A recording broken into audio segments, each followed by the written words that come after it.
All year, they've been working for this one moment, one game to continue a season. You win, your shot at glory lives for another day. You lose, and you pack your bags for the long ride home. For LSU, a win today gets them a shot at a 7th national championship. But for one of the winningest programs in college baseball, they'll have to beat a team that hasn't lost 2 straight games since last May. Oregon State has been the nation's best team all year, but now they must rebound from disappointment and beat a team that's won 19 of its last 20. 2 teams, 1 game to decide who plays on.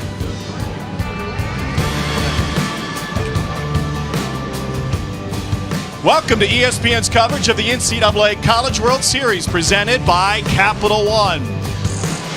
2 red-hot teams meeting today. After today, the field will be set. We'll have 2 playing for a national championship. We start with LSU and Oregon State. Then later tonight, TCU and Florida to make it to the best of 3 on Monday. And with that, we welcome you. Hey, everybody. Tom Hart, Chris Burke alongside Kyle Peterson. These first 2 have already met twice. No strangers, LSU and Oregon State. A little different story in each one, too. In Game 1, Oregon State comes in as the hottest team in the entire country. At that point, they had won 23 straight. They had done it twice this year, and KJ Harrison provided the power. His home run, grand slam, led to a 5-run inning. LSU gave up more runs in that game they had in any this year. Game 2, Mr. Lang showed up like he does in most big games for LSU. Now the math's pretty simple. You win today, you play Monday. They have been the 2 best teams in college baseball for the most part here in the second half. LSU, the SEC champs. Oregon State, the Pac-12 champs with the Pac-12 Player of the Year. No surprise he's playing well. LSU does have a surprise performer. Yeah, they got a couple little guys in this game that can really go, boys. A couple guys after my own heart. Nick Madrigal, maybe the most exciting player in college baseball, the Pac-12 Player of the Year. First-team All-American. He can drive the ball. He can run the bases. And he can wreak havoc on the base pass. He can also beat you with the glove. One of the most talented middle infielders in America. This kid's a heck of a ball player. Zach Watson for LSU has been a bit of a surprise. He has led LSU in nearly every offensive category this postseason, more than doubling his home run total. He has been electric in the middle of that order. They're looking for another big day from him. Both teams look loose right now. We'll see if that can continue because the biggest challenge will be controlling the heart rate. For more on that, here's Mike Rooney. Yeah, Tom, for a huge game like this, there's a million great cliches. Slow your heartbeat down. Go 1 pitch at a time. It's all great until you get here and your heart is beating out of your chest. Fortunately, these 2 clubs have skippers that have won this game before. Remember, Pat Casey won national titles at Oregon State in 2006 and 2007. Paul Maneri of LSU won a national title in 2009. So today is the day that these 2 clubs can rely on their skippers. 6th College World Series appearance for Maneri. He also brought Notre Dame here. At LSU, excellence is expected. And when they begin a season, they don't begin it with just designs on Omaha.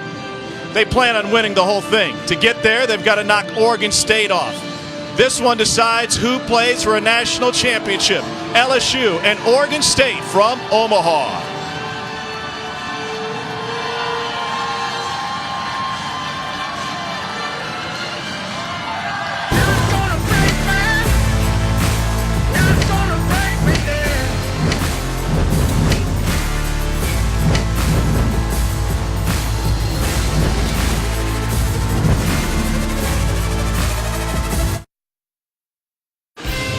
Beautiful day for baseball in Omaha, Nebraska. Why not play 2? Number 1 team in the country, Oregon State, against the number 4 national seed LSU to decide who moves on to Game 1 of the championship series starting on Monday. It'll be TCU and Florida to decide the other side of the bracket later tonight. Caleb Gilbert gets the ball for LSU. This is a spot that would have belonged to freshman Eric Walker, but he's out for the year with pain in his forearm and elbow. So it's Gilbert's turn, and he makes just his 5th start of the season out of Hoover High School, just outside of Birmingham, Alabama. 6'2" right-hander is 6-1 on the season with 60 strikeouts and 51 innings pitched, bouncing back and forth between the rotation and the bullpen. His last 8 times out, he's been really good. 4-0 with a .47. Fastball can up to be 94. Slider back behind it. I think the question with Gilbert is how long can his stuff hold? Longest outing of the year is 5 2/3 innings. If you're LSU, you would love to see him get at least 5 today and shorten the work that bullpen will have to do. He hasn't made a start since May 24th in the SEC tournament in his hometown of Hoover, Alabama. That was against Missouri. He allowed 1 run over 5 innings. Facing Oregon State for the 2nd time in a week, Stephen Kwan, 2 games ago, started the game with a bunt for a base hit. Gilbert, the reliever, will pitch out of the stretch. Quan shows bunt and takes it upstairs. Got a color game today. Kind of looks like spring training with the orange jerseys for Oregon State and purple for LSU. But much more on the line today.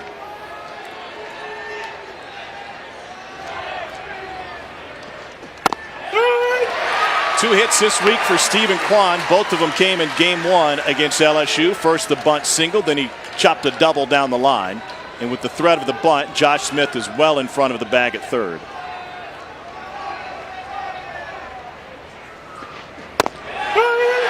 Quan had been in the two-hole for much of the season, and they moved him into the leadoff spot late in the year, about the time the postseason began, swapping spots with Nick Madrigal. Madrigal, the best hitter in the Pac-12. The 1-2 pitch.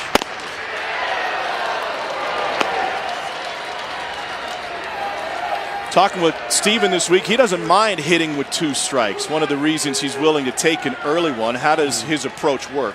He lets that ball get really, really deep. The exact kind of guy you want in a leadoff spot. You see right there, he is going to make the pitcher work for every strike that he gets. And it can be extremely annoying, KP, especially for the starting pitcher, a guy like this that's going to make you work right out of the gate. Yeah, and then he fouls one off that you think you're going to get put in play. With guys like this, I always like to crowd them late because it felt like what they were trying to do was shoot the ball the other way. It's tougher to do that with a fastball in. That one, that fastball middle away, just works right into that bat path and what Quan is trying to do. OSU leadoff men never got it going yesterday. Went 0 for 9 in the loss to LSU. Managed just 2 hits on the entire day.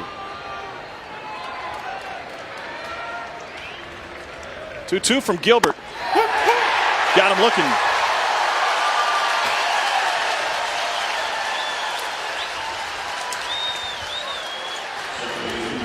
A good day to run that fastball outside because this one looked like it was a little bit off the plate, and it absolutely was. Papierski has to go get it. He'll steal some now. Papierski is very, very good from back behind home plate, but that one's a good 4 inches outside. You will take that one if you're Caleb Gilbert. Now you learned from it. Can you repeat it over the course of this ball game? Home plate umpire today is Greg Street. Here's the Pac-12 Player of the Year, Nick Madrigal. And Gilbert starts him off with a breaking ball. Watch your arm. You're not gonna...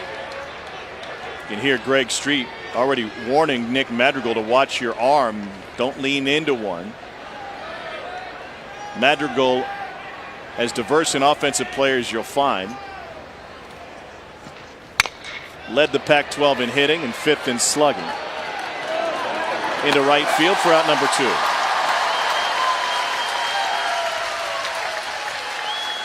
Let's take a look at our Capital One batting order for this Oregon State team, which is 56-5 on the season. They've won 23 of their last 24.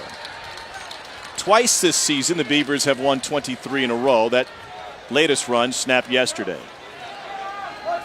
Mission accomplished right there for Caleb Gilbert. Keep Quan and Madrigal off the base pass. If Larnick and Harrison are coming up with limited damage opportunities, you're winning. Mike Rooney, what do you think of the strike zone? Hey guys, Stephen Quan came into the dugout, told assistant coach Ryan Ortiz, hey, that's a strike off the plate away, and they spread the word right up and down the hitter's lineup, so that's being communicated quickly down here. Sign of a great leadoff man. Here's Trevor Larnick batting in the 3 spot for Oregon State, 4 for 11 here in Omaha with 6 runs driven in. One of the best run producers in the Pac-12 this season. Sophomore from Pleasant Hill, California.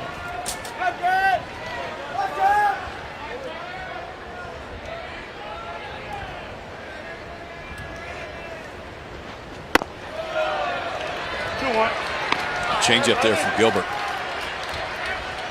Won't see as many of those when he's in a relief role, but in his starter's role, especially facing left-handers, this Oregon State club will throw 5 of them at you today, including Rutschman, who's a switch hitter. He will need to throw that changeup more today.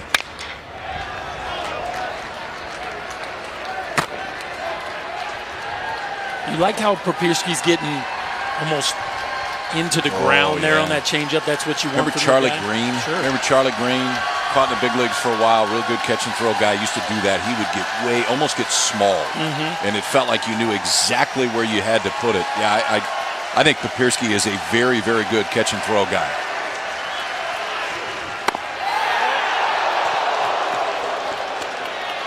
That was a strike earlier, but not now. And the count full to Trevor Larnach.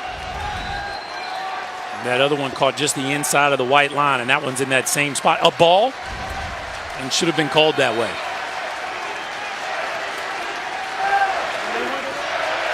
LSU fans ready. And so is their pitcher. Caleb Gilbert puts the side down in order in the first inning with a trip to the championship series on the line.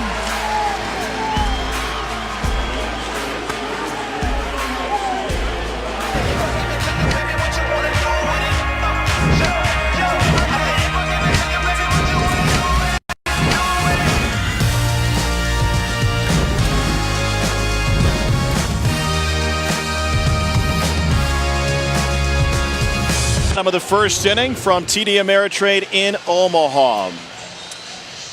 Thought today coming into it that Drew Rasmussen would get the start for Oregon State, but Pat Casey decides to keep him in the bullpen for now, and instead it's Bryce Femmel. Sophomore from Agoura Hills, California, was an All-American as a freshman last year, despite coming into Oregon State planning to be a middle infielder. Started out of the bullpen, turned into one of the most reliable starters. This season, not as easy. 6-2 with an ERA of 3.5 for Femmel. Yeah, most staffs, you would look at those numbers and say they're fine, but not with the best staff in the entire country. 4 pitches, and he does have plus command. We saw it the other day. For Femmel, important to miss in the right place, because a fastball probably won't scare 90 miles an hour today. He had a very good start against LSU the first time out, though, but a lot of that was because balls were hit at guys. He only struck out 3, and the stuff is not swing and miss stuff. We thought we may see that guy. And I think we will see that guy at some point. Drew Rasmussen taken 31st overall, originally announced as a starter. Now it looks like we'll see him out of the bullpen later on today. Kramer Robertson leads off for LSU. The top of the Tiger order has struggled, and Robertson turns that around with one swing of the bat. Maybe the key was just not hitting it as good as he had the last 3 at-bats. Lined that one to left, but left it short. And Mama Mulkey happy to get this one going. Finally, Kramer finds a hole. He's been squaring balls up for the most part of this week, but has struggled to hit with any luck. Here's a look at our Capital One batting order. The top 3 in this batting order for LSU were a combined 0 for 22 against Oregon State until that Robertson single. This is an offense that can score in a hurry. And I think it's very key early for Femmel to make sure that he's hitting the black of the plate. If it's over the white, LSU could put points up real quick. LSU 10th in the country in runs scored. Here's Cole Freeman. And if I was Paul Mainieri, I would be looking to hit and run right out of the gate. Maybe not the first pitch, but in this first at bat, I think you got a perfect matchup here with Robertson and Freeman, and a command guy on the mound. Really sets up good for a hit and run scenario.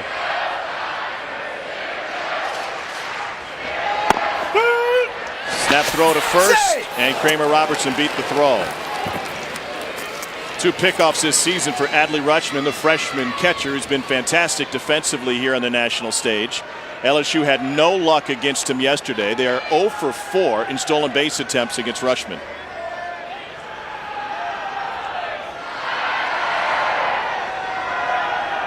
So Femmel going from the stretch after Robertson's leadoff single. Bryce Femmel was fantastic in the Super Regional start against Vanderbilt. A complete game 5-hitter in which he struck out 10 and walked none, using just 104 pitches to do so. 6 of his innings he ended with a strikeout. And outside of Will Toffee for Vandy, the rest of the Vanderbilt lineup went 6 for 31 against him. Here's Rutschman. He got it.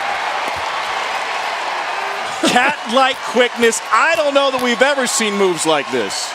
He keeps doing it. Every game we call, this young man's making SportsCenter top 10 plays from behind the dish on balls in the air. He just continues to amaze with his athleticism, the ability to get up and get out, and then the athleticism to finish. I don't like the bunt. I don't like the bunt. I mean, it's a great play by Rutschman. It's as athletic a catcher as you'll see in the entire country, but I don't like the bunt. Not with the second guy of the ball game, not when you have an offense that can blow it open early. Adley Rutschman is single-handedly shutting offenses down. Here's Antoine Duplantis to Madrigal. They get the lead runner. Robertson at turn 2. Wow, a pair of web gems here in the first inning. First it was Rutschman, then one of the most talented duos in the middle infield for Oregon State. Well, here was the hit and run we were waiting for. Kramer Robertson takes off on the first pitch. And how about the confidence in the defense from the Beavers to still go for the lead runner, Madrigal to Grenier to Harrison, and the Beavers get off the field.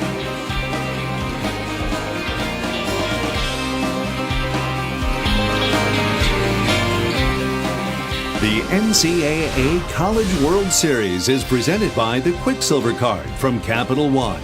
Earn unlimited 1.5% cash back every purchase everywhere.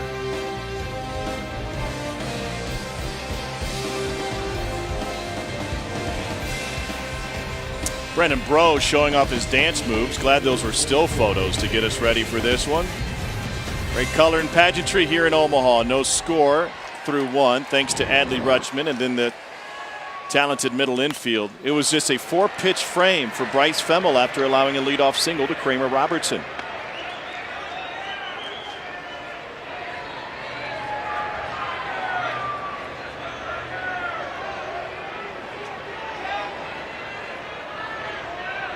KJ Harrison leads off the second for Oregon State against Caleb Gilbert.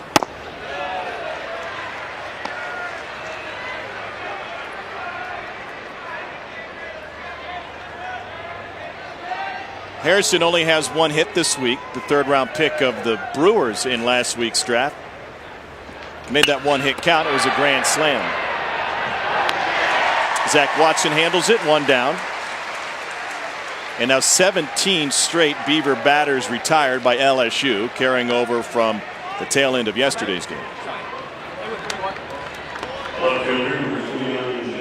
They didn't seem too bothered by it around the cage today. A couple of them were bothered by that fire alarm that went off in the team hotel about 12:50 in the morning. That was a good touch.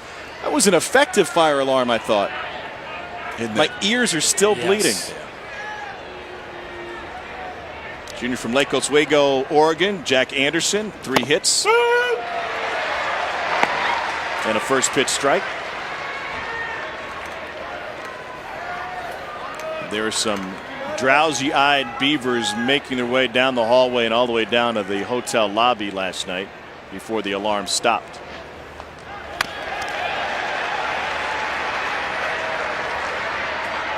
Nothing in 2. You should have been in bed. I was. Oh. I was. I don't know where you were at that point. Prepping. That's what you call it. Yep. You were very well prepared. 1 and 2. So when you know you're getting off the edge, you've established that in the first inning. Hey, there's a little wiggle room. The approach going back out is just seeing how far you can stretch it out. There. Absolutely. Go a little further. Then go a little further.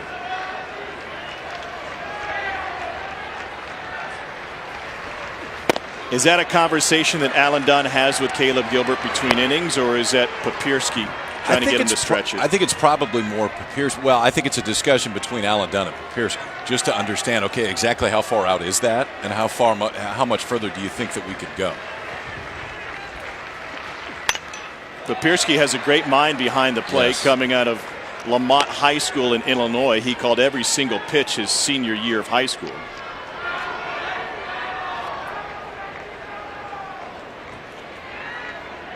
Alan Dunn calls the pitches for LSU. Played in this event back in 1983 with Alabama.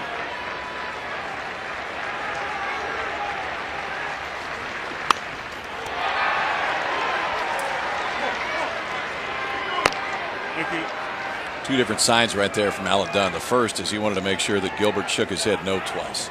So just to slow his pace down a little bit, and then after that was the actual pitch that they were going to call. Everything's numerical, so nobody can pick signs. But sometimes you just want to change the pace out there, make the hitter stay a little bit longer, force 2 shakes. It was quick. Papierski saw 2 times the fist went down side to side. That was just to get Gilbert to shake his head no. Third strikeout for Caleb Gilbert. He's living there now. Looking. And all 3 in almost the exact same spot. Fastball on the outside part of the plate. All 3 times to lefties. So that arm side fastball early is the one that it looks like Gilbert has the most confidence in. And that one just stayed there. It looked like a 4-seamer. Papirski sat on the outside part. That's a strike, boys. How can you? It's a strike. It's a strike. Yes, it's absolutely a strike. I just like how you look at me just to make sure. That was the no, it's not retort look right there. It was. Remind me, when's your anniversary? Tyler Malone at the plate.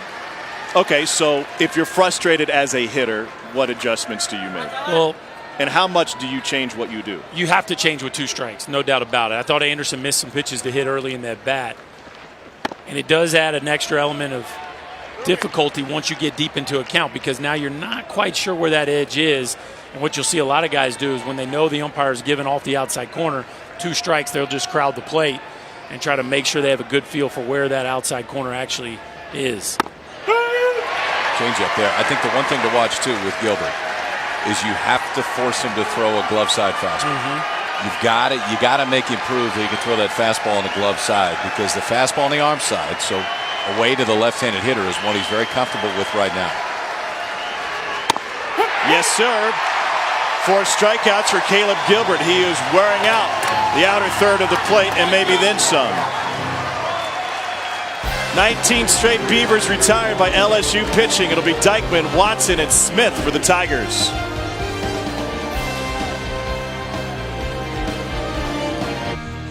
Well, a gorgeous day here in America's heartland. Just across the street from TD Ameritrade. No score between Oregon State and LSU. Winner sticks around to start the championship series Monday night. Greg Dykeman strides to the plate to start this second inning against Bryce Femmel, who needed just 4 pitches to get through the first. Catcher and pitcher chatting on the LSU side.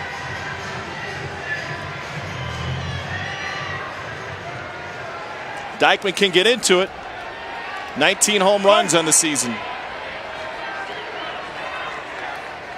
Junior from Metairie, Louisiana. And he lines this one towards right center, but Stephen Kwan is there. Mike Rooney, what do you got? You know, guys, Oregon State's on the wrong side of the strike zone so far, but ironically for me, I think that really helps them, because Femmel is a guy that has to pitch on the edges, and his stuff isn't nearly what Gilbert has. So if it's going to be a tight zone, I think that would favor LSU. This zone could come back and favor Oregon State later in this game. Very interesting for Bryce Femmel, because he came to Corvallis expected to contribute on the infield.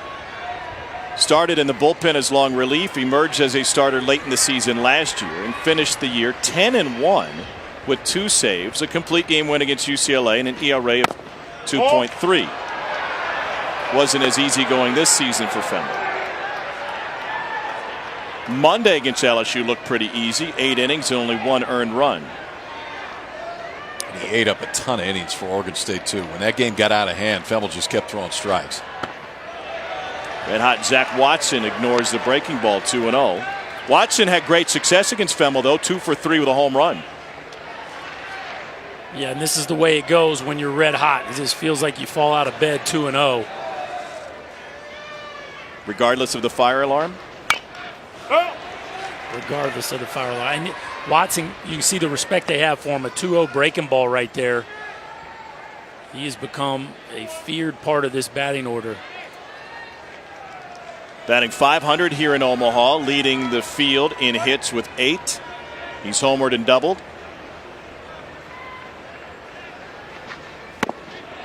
2-2. You've been watching Zach Watson play for a good chunk of the season. Did you see this power surge coming on like it had in postseason? No, I had. If you'd have told me even in Hoover that he would have ended up with 9 home runs, I would have never guessed it. But he is really. Had 4 then. Yeah, he had 4, right? So 5 in the postseason. Very strong young man. Flips one into shallow center. Stephen Kwan takes care of it.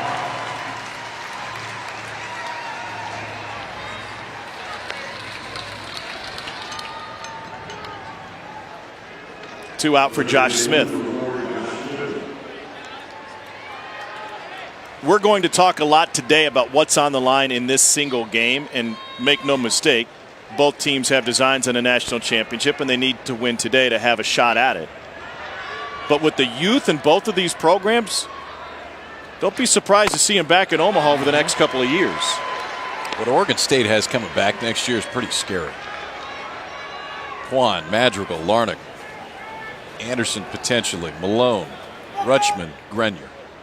Everybody coming back there. And pieces from the #1 pitching staff in the country, a 1.86 ERA as a staff for Oregon State. This kid, Josh Smith, out of Catholic High School in Baton Rouge, will be the starting shortstop next year for LSU, playing at third this season. 1-2. Paul Maneri first saw him play as a freshman at Catholic when he was there to watch his son Tommy, part of the 2013 state championship team.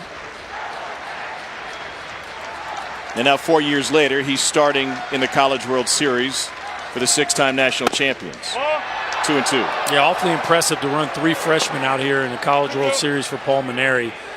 He's had some really veteran clubs over the last 2-3 years, but this year some youngsters that you can see have very bright futures. All 3 have homered here. Pretty good way to remember this place.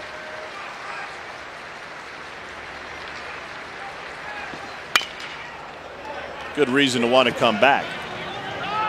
You got Duplantis and Jordan, just sophomores. Of course, Bryce Jordan will be back, the twin brother of Bo, next year in the lineup. So, granted, you lose 2 of the greatest pitchers to ever put on the Tiger uniform, but certainly a future is very bright, as it always is in Baton Rouge.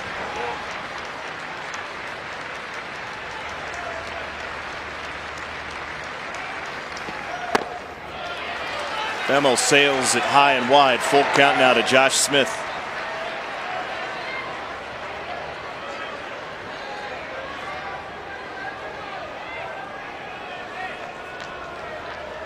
Catholic High School in Baton Rouge, same high school as the Nola brothers, Austin and Aaron. They did pretty well. Here's the 7th pitch of the AB, and it's a walk. 2-out pass for Smith, and that'll bring Bo Jordan to the plate.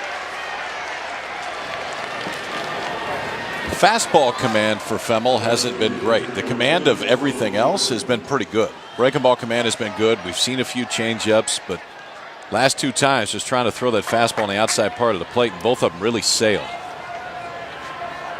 Jordan, the junior out of Lake Charles, Louisiana, and Barbe High School. 3 home runs. Helped the scoring yesterday with a safety squeeze. Rutschman through the signs. If you've followed Femmel over the course of this season, unable to replicate the high level of success that he had last year, you'll know that he's had a short leash with that inconsistency. And now when you got a guy like Rasmussen available behind him, you wonder just how short that leash would be. And the chess game with Rasmussen is if you can shorten him up today. So if Oregon State can use him for 2 or 3 in advance, you're still going to have him for some part in the balance of the finals. If he started to win 5 or 6, that would have been it.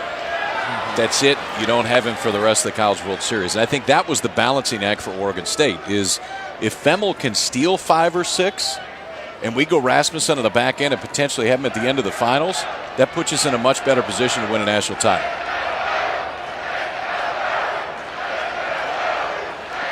Pat Casey's done it before, a pair of national championships in 06 and 07. Oregon State in their 6th College World Series. In on the thumbs. They first made it to Omaha in 1952, just 2 years after the event moved to Omaha.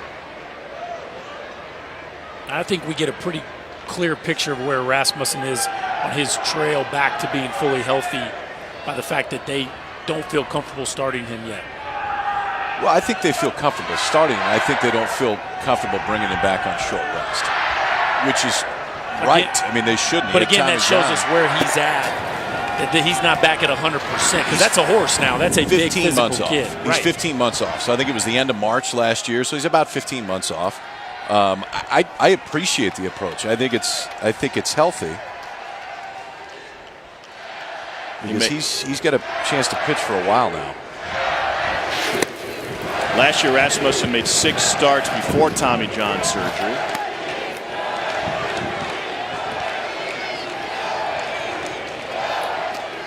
And has been a team leader throughout his rehabilitation process as well.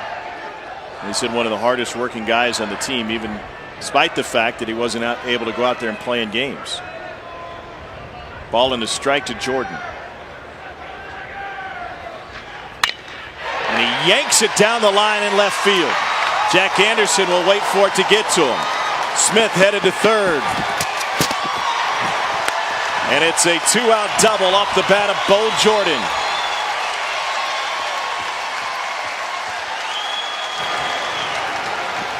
The bottom of this lineup just keeps getting it done.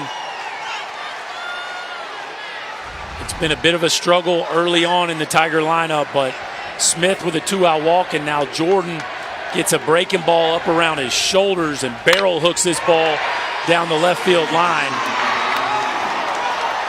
One of the earmarks of both of these clubs is you got to work for every out you get. Very talented hitters up and down each of these teams' batting orders.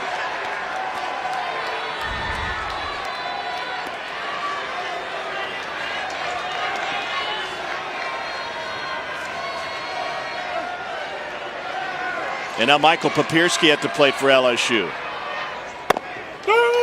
First pitch strike. 2 hits today for the Tigers against Bryce Femmel. They managed only 2 hits against him in their first meeting. Papierski 0 for 3.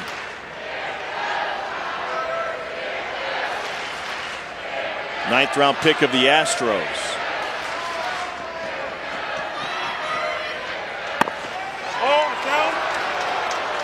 He's homered once here in Omaha, one of 9 home runs on the season.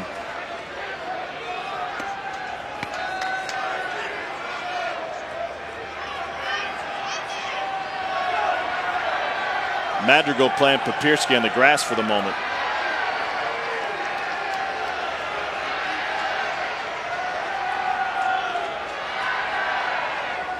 They're playing him to pull on the right side of the infield. Checking with Mike Rooney. Guys, they're getting a little impatient with the strike zone in the Beaver dugout. You get the frustration of 4 backwards Ks, and they know Femmel needs the edges of the strike zone. There's some chirping going on down here. 2 pitches ago, did you have that one low, Berkey? No, I just felt like that pitch is definitely a competitive strike, and I know it maybe faded a touchdown at the end, but it certainly was over the plate. And as Roon said, that's a pitch Femmel needs. Hitters count for Papierski, and that one's up and away. I think the difference between the 2 pitchers right now is when Femmel generally misses, he misses big. It's been up and away a couple of times, and Gilbert has been near the strike zone. The biggest thing for Femmel today is he can't miss middle. If a bigger miss at this point is probably a better thing than a miss down the middle, just because the stuff is different than Caleb Gilbert's. Well hit. Deep right field. Larnach back. It is gone, and LSU's got a 3-run shot and an early lead.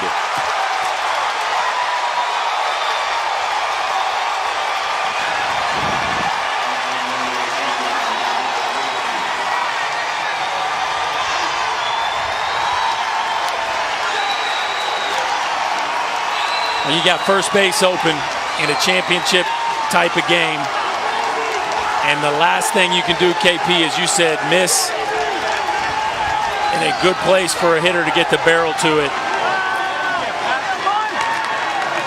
And that right there was a big mistake in a hitter's count that really cost the Beavers.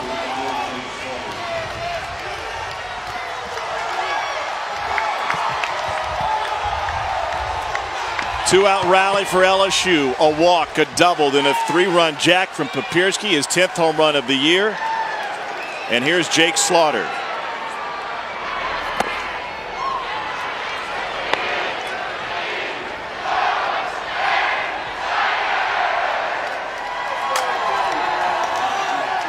That is a loose dugout on that side.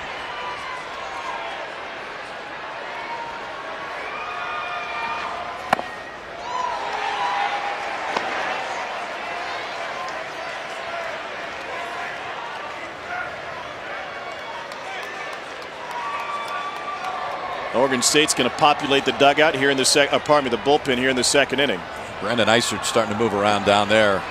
A little bit surprised it wasn't Drew Rasmussen. I think that There is no time too early at this point to bring Rasmussen in, because you cannot let the team in purple run away from you, because they can do that in a hurry.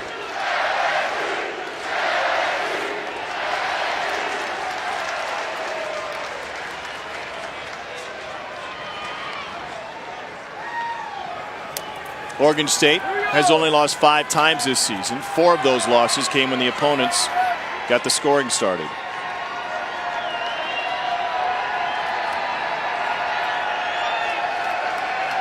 Beavers have won 23 of 24 games. And there's strike 3 called on Slaughter. Michael Papierski got a 3-1 pitch and did what he wanted with it. He sure did. A fastball up and right down Broadway. And he launches this ball into right field seats. The Tigers have got the party started. 3-0 for the boys in purple.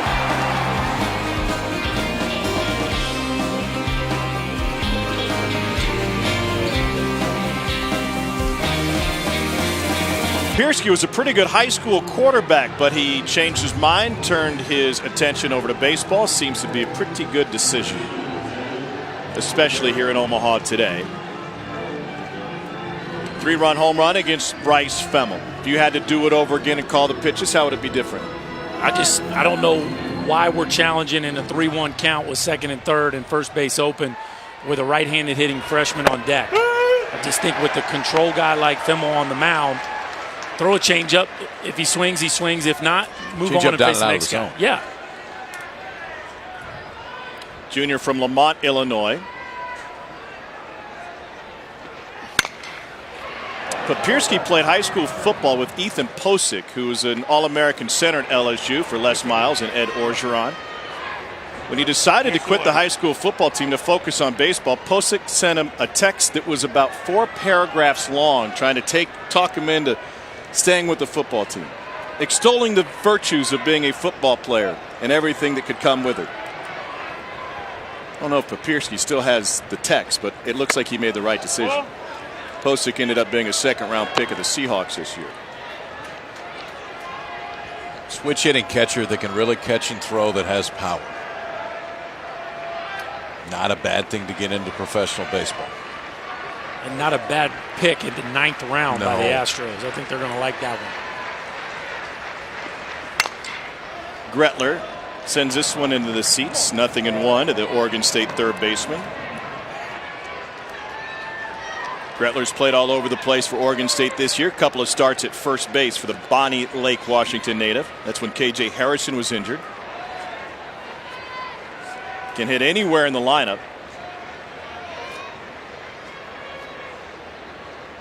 And now makes his home at third base. Caleb Gilbert has retired all 6 Beavers he's faced today. Diving stop, Smith, the freshman sidearms, 1 down. Makes you feel pretty good if you got next year's shortstop playing third base right now, Berkey, because he has stolen some hits all the way through this College World Series.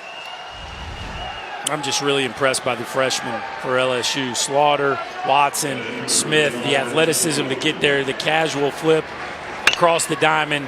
The moment's not too big for these kids. They continue to rise to the occasion. It's been awfully impressive to watch.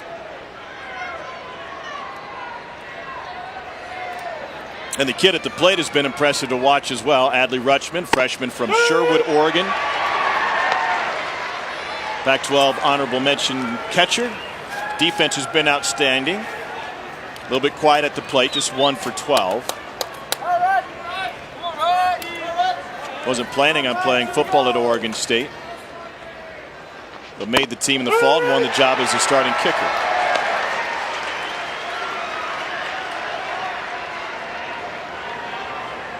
He's ready.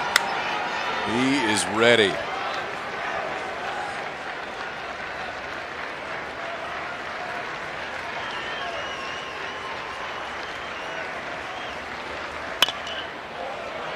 Rutschman comes from an athletic family. His grandpa Ad was a football and baseball head coach at Linfield College in a IA school. He's the only collegiate coach to win a national championship at any level in both baseball and football. Back home watching in Oregon. Tutored a young coach by the name of Mike Riley back in the day. Come out. Now Nebraska's head coach, and Riley showed some interest in Rutschman and coming to play football at Nebraska, but his high school football coach didn't tell him about it until he was already planning on going to Oregon State. Home cooking to get him to stay close. Great article in the local paper this morning, and Papirski to chat with Gilbert.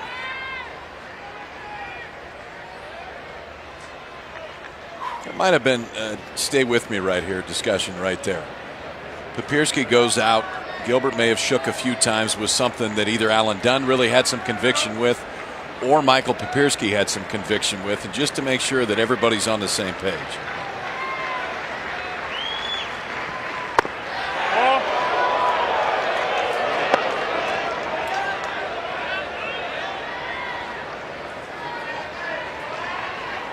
Rally corn dogs or just corn dogs? Never a bad time for either.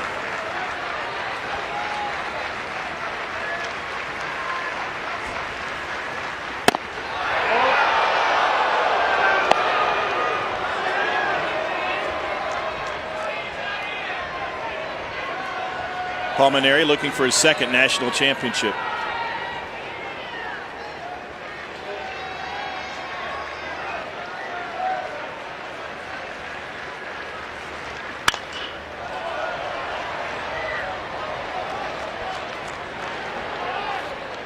And if you're Rutschman right here, you just have got to protect against that pitch. A very nice job there of making sure he's not going to leave this at bat in the umpire's hands. And KP, as the zone gets a little bit wider, don't you think that then opens up some space inside if you want to go in there? Yeah, especially with the slider. Gilbert has not shown the ability to really control that one yet. That's a very good pitch. They missed a tick down, but that's a pretty good spot to miss right there for Gilbert. Their chance Papirski made that look better than it was. He generally does. It's not outside. That's a pretty good pitch. Borderline, it's close.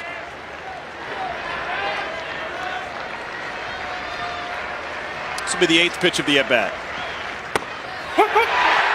Of all the strikes to call, that one gets him rung up. It is the 5th K for Caleb Gilbert. All 5 have come with the Beavers looking. Well, the last one was close, but this one really wasn't. And if you're Adley Rutschman, you've got a legitimate gripe with home plate umpire Greg Street, and that's going to be interesting for the catcher. You can see just how far off the plate this one is, folks. That's almost in the other batter's box. And I know he missed a close one the pitch before, but you can't make it up with one that's way outside on the next one. And you know the catcher Rutschman is extremely disappointed with that result. This is Caden Grenier at the plate now. There's 5 left-handers in his lineup for Oregon State today, including Rutschman, who's a switch hitter. All 5 have struck out. All 5 have struck out looking on almost the exact same pitch. Fastballs on the outside part of the plate. To Dykman and right. And Caleb Gilbert goes through the order one time. Perfect. First pitcher at this College World Series to retire the first 9. And the top of the order due up for Tigers. They'll try to get it going.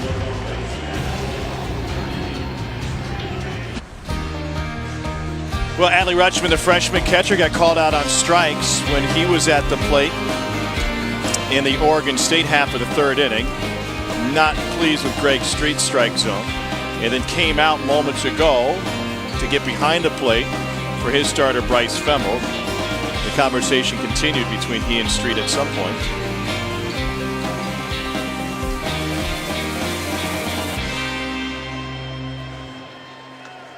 Very impressive. I can't get over how calm and poised he is after getting rung up on a pitch like that.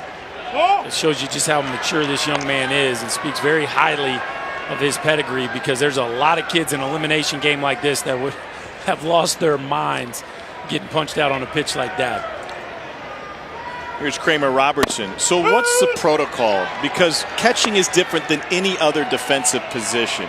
You don't want to carry your bat out to the field. I get that, but you also want to work the strike zone for your pitcher, maybe even more so than you want to work it for yourself. Keep your head forward. You keep your head forward, you can say about whatever you want. Robertson turns on this one. Most of the time when home plate umpires get fired up is when a catcher will turn around or it's very obvious that there's a discussion going on. But there is a discussion going on in that LSU dugout, and there generally is after every inning. One time through the order now, Alan Dunn, Caleb Gilbert, Michael Papirski going over that scouting report. Just to, a lot of times, second, third time around, you're going to switch it up a little bit based on what the other side has shown you for the last 3 innings. At this point, I don't think you switch up anything until you're forced to. I think in some ways it might work in Rutschman's favor. There's nobody on. It wasn't a damage situation, so you wear it like a champ. You go back there and have a mature conversation with Greg Street, and maybe you get your guy a little extra room off the edge. Well, as that conversation continued behind the plate before Rutschman got down to his crouch, Pat Casey came out of the Oregon State dugout, and he came all the way out to the grass, and I don't know if he was telling Rutschman to take it easy or if he just wanted to make sure that the conversation remained professional.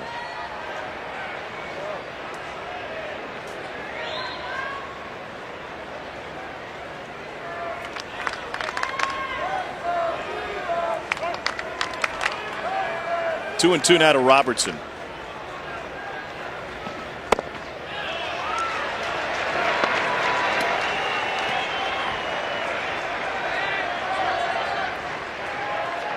Kramer Robertson turned down the draft last season after his junior year at LSU to come back with his senior teammates to win a national championship.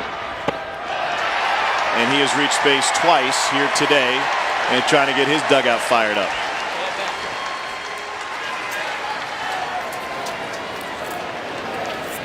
He's not happy with his hair, guys. He's not. He said this is supposed to be, normally a week-long process that we rush through in about 3 hours, and it's stringy, it's stiff, it's nasty, but I don't have any choice. He hasn't gotten his hair cut since before the first game of the season and then bleached it blonde a couple of days ago. Icer at the lefty getting loose behind Femmel.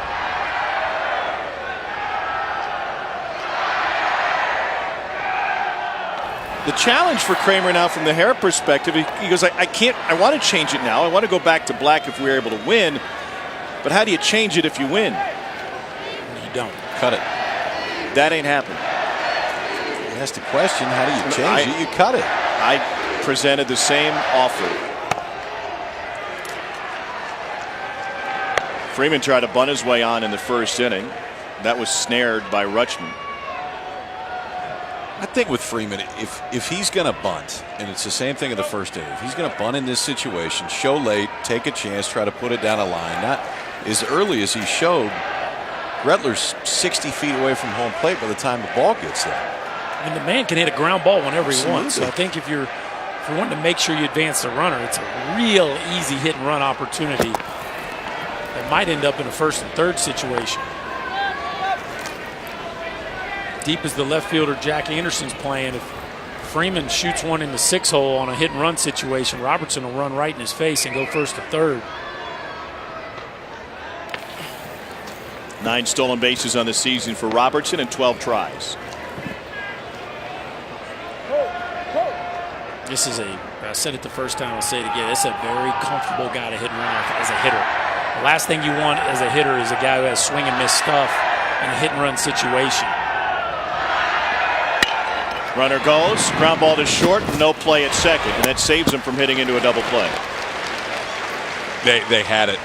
They had it. I mean, they took a chance earlier when Madrigal fielded it, quick flip to Grenier, and they turned a double play, and I think they could have done the exact same thing right here, Berkey. In fact, it looked like they might have had a little bit more time than they did the earlier one. And this is where you communicate, because you know it's a hit and run situation. Hey, bullet at me, I'm coming right at you. A rocket right at Grenier, and he just doesn't pull the trigger. Oh, and Madrigal's just begging for the baseball. Now, I don't know if you turn it on Freeman because of how fast he is, but at least the force out's still in order and you don't have a runner in scoring position. Grenier Madrigal split time at short early this season before Madrigal found his home at second, would eventually be the Pac-12 Defensive Player of the Year.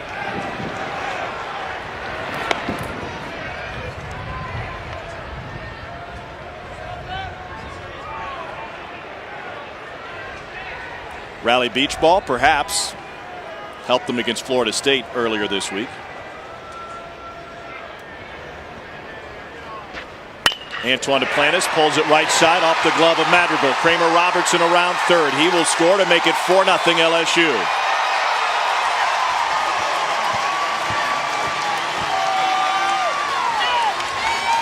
They didn't take care of the lead runner a moment ago, and it comes back to bite them. Yep. You got to take chances. You're down 3-0. You got a chance to get the lead runner. You choose to bypass it, and the most clutch hitter in this LSU lineup drives in his 60th run of the season on just one home run, a breaking ball right down Broadway, ripped up the middle. Madrigal just unable to make that play. Antoine Duplantis continues to impress with his ability to drive in big runs. It's similar to the ball he hit the first time up. Both times have been hit hard to the right side. The first time they turned the double play, they took the chance on. That time, Duplantis drives in the 4th LSU run of the day. And I would think that is it for Femmel here. Nate Yeske is the Oregon State pitching coach.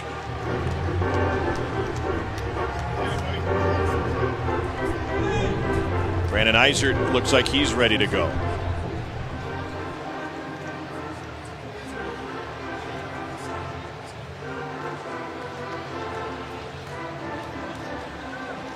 Bryce Femmel has walked 2 and 2 1/3. Both have scored.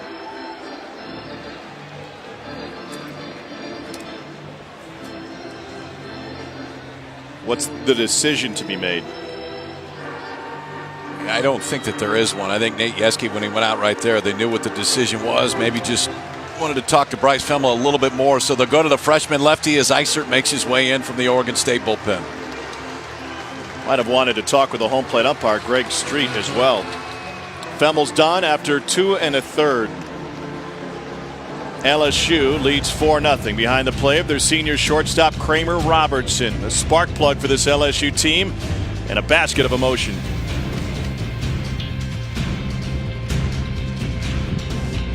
Welcome back to ESPN's coverage of the NCAA College World Series presented by Capital One. Here's what our bracket looks like. Winner of this one moves on. Florida State and Fullerton have already been eliminated. Louisville and Texas A&M gone on the other side. TCU and Florida will decide it tonight after a TCU offensive outburst knocked off the Gators last night. College World Series debut for Brandon Eisert, the freshman from Beaverton, Oregon. Freshman All-American.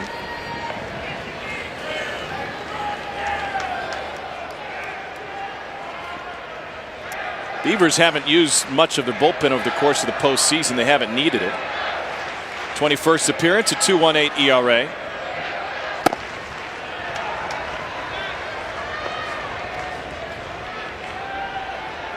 You don't roll through the season with a 1.86 ERA as a club if you don't have depth, and Oregon State has plenty of that.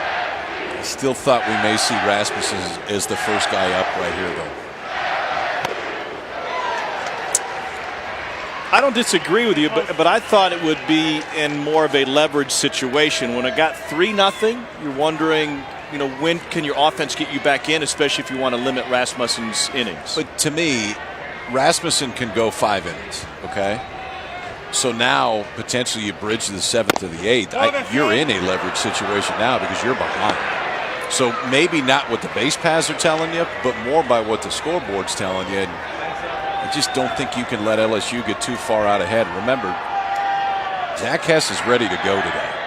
When you start getting later on in this ball game, you don't want to see Zach Hess trotting in from the bullpen if you're Oregon State.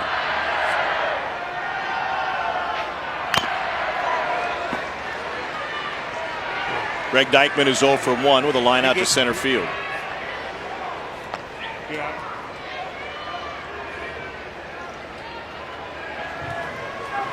There's Hess with the Wild Thing haircut.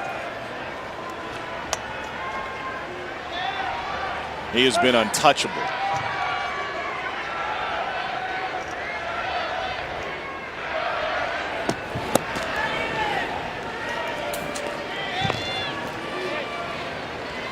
Runner first to Duplantis, his 19 stolen bases.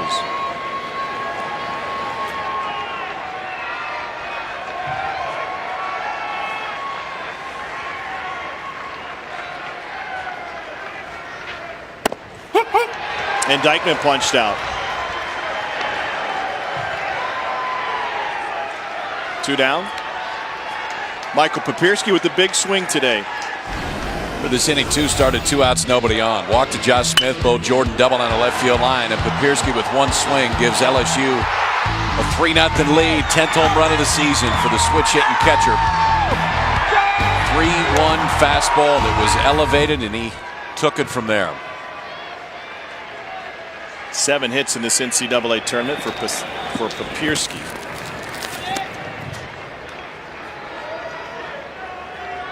Not bad for a guy who started switch hitting at 8 years old, but then gave it up late in the season last year. And he gets it from the left side here. Come out. I'm still blown away. I know it's early in the ball game, but just you can't make that mistake on 3-1 right there. You just can't. And the fact that they decided to pitch to him right there with first base open just blows me away.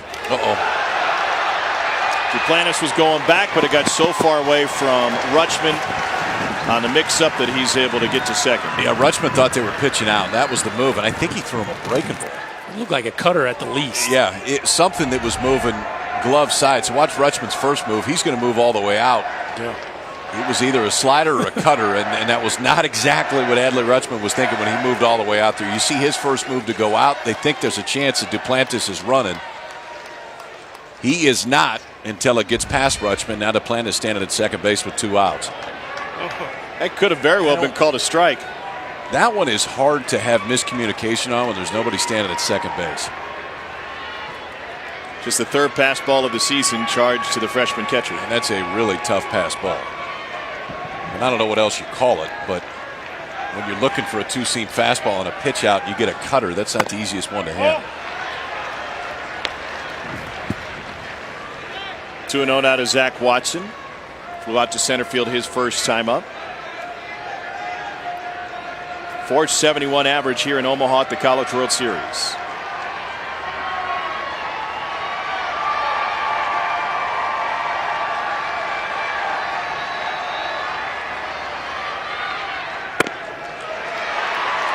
Three and 0.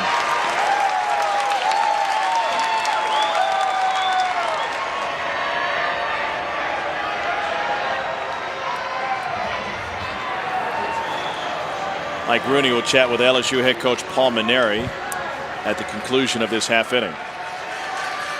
Marty Moose in the house.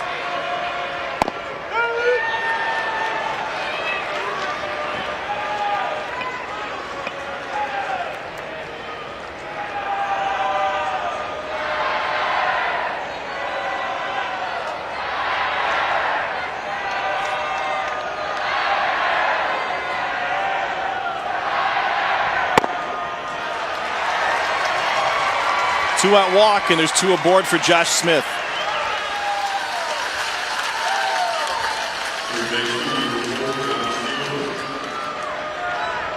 Now that looked like pitching around a guy with a base open. Which there. I have no problem with, because now you go left on left. He didn't have any intention of challenging the strike zone right there against Watson. He is definitely more comfortable against the left-handed hitting Smith, but as red hot as he has been, you better execute right here. This game might be wide open here in a minute.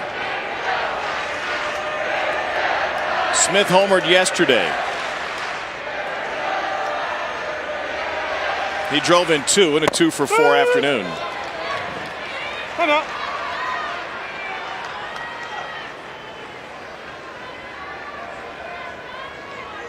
The game's moving pretty fast in Eisert's head right now, because we had a pitch out that it looked like he didn't see with nobody on second base, and then that time clearly he's not on the same page as Adley Rutschman. He goes out to have a discussion with him after the first pitch to Josh Smith.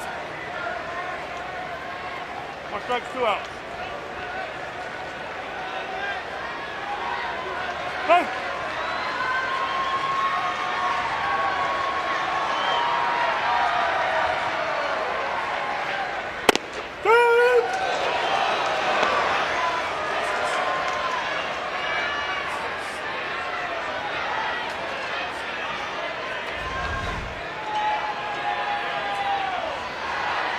Well, it's consistent. You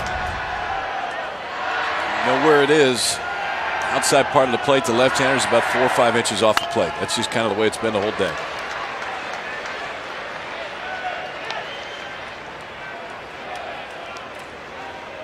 And honestly, at this point, if you're LSU, you don't say a word. No. You're up 4-0, and it's helped your guy more than it has their guy at this point. You just kind of roll with it.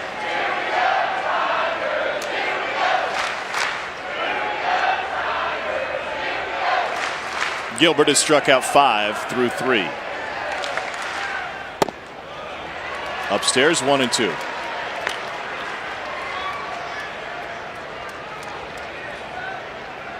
At this point, I think you just go 3 in a row. 4 seamers away. Set up 3-4 inches off that outside edge and force Josh Smith to try to discern ball and strike. Maybe a slider in there somewhere.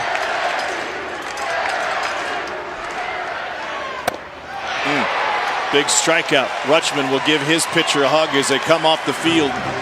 Now they can provide some offense. It's a 4-0 LSU lead through 3 innings. We'll hear from Paul Maneri in a moment.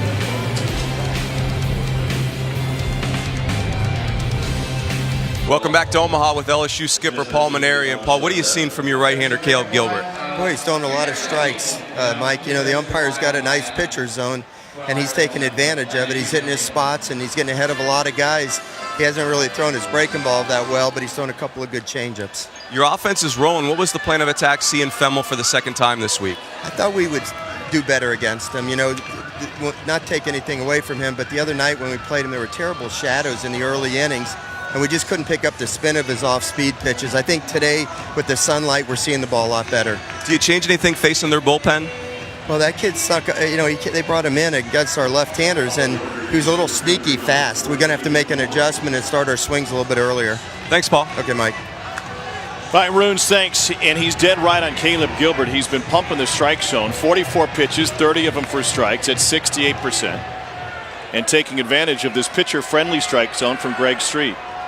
Stephen Kwan shows bunt and takes a strike. 0-1. That was well stated. Pitcher-friendly strike zone. Which is accurate. Very accurate. Those are the best kind. Very accurate. Kwan, one of the top hitters in the Pac-12 during the regular season. To short, Kramer Robertson. 1 down. All 10 that Caleb Gilbert has faced have been retired. 5 of them be a strikeout. And here's Nick Madrigal now. Remember, Kwan gave his team the scouting report after his first at-bat when he was called out on a pitch outside. No one's been able to solve it yet.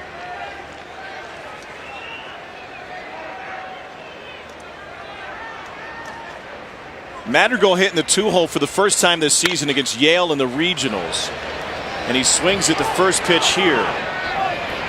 Cole Freeman makes the catch behind Slaughter. Just one pitch to retire Madrigal, and as a Pac-12 Player of the Year, would you expect more patience at the plate in this scenario? No, I don't want to get to 2 strikes off Caleb Gilbert right now. The command of the outside corner is too good. They just had a hitters meeting between innings. I'm sure Pat Casey said, hey, look, the umpiring situation is what it is. We got to try to take it out of his hands and be more aggressive early. He had one to hit there. Yeah. He just missed it. Beavers have been retired 24 in a row over the last game and a half against LSU. And the pitch to Trevor Larnach just missed. 1-0. Okay, so if you're Caleb Gilbert and you get a sense that they're going to be swinging early because they don't want to get to 2 strike counts, how do you take advantage of that? I wouldn't change anything he's done so far. I mean, it's going to take 3 or 4 or 5 hits in one inning to really do any damage at this point on Gilbert. There's nothing wrong with pumping a first pitch fastball in there until they force you to do something else. That time the 1-0 changeup, Larnach couldn't recognize it, hand started, and got him back to even in the count. I like Gilbert's changeup, especially against these left-handers today.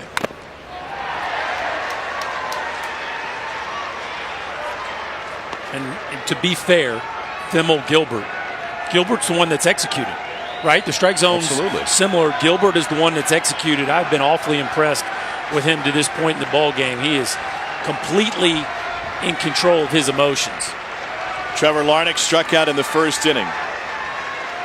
The 1-2 to him here is fouled off. So I can sense the frustration coming from you from a hitter's perspective with this strike zone. When you're in the game, how do you control those emotions as a team? How do you clear it? Well, I think Pat Casey tried to address it, and I think that's what you hope is your leadership, whether it be your captain player or your head coach or hitting coach. Somebody's got to rally troops and say, guys, we can sit here and feel sorry for ourselves, or we can go up there and try to take it into our own hands and be more aggressive early in the count. And it appears as though that's what they're choosing to do, which is really the only approach you can take at this point in time. Just too tough to hit with 2 strikes when you're not quite sure where the edge of the strike zone is. So if you're a left-hander, are you pushing further onto the plate right now? Toes on the white line. Because he has not shown, he hasn't thrown, was he thrown 3 or 4 fastballs on the glove side the whole game? Everything, especially to the lefties, has been away. You can see how far Larnach is now. You just can't cover it from there. There's no way. Not only can you not cover it, you won't pull the trigger. Your eyes won't allow you to swing when you're where he is in the batter's box from where we've seen the strike zone to be to this point in the ball game. And Larnach is choosing not to make an adjustment with his positioning in the batter's box. That's going to make it really tough to pull the trigger.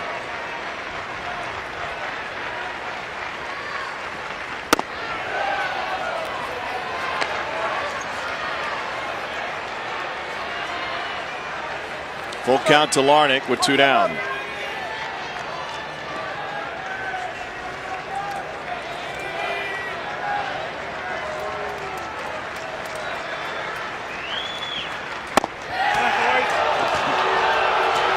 First base runner for Oregon State comes on a full count walk to Trevor Larnach on a pitch just off the plate away.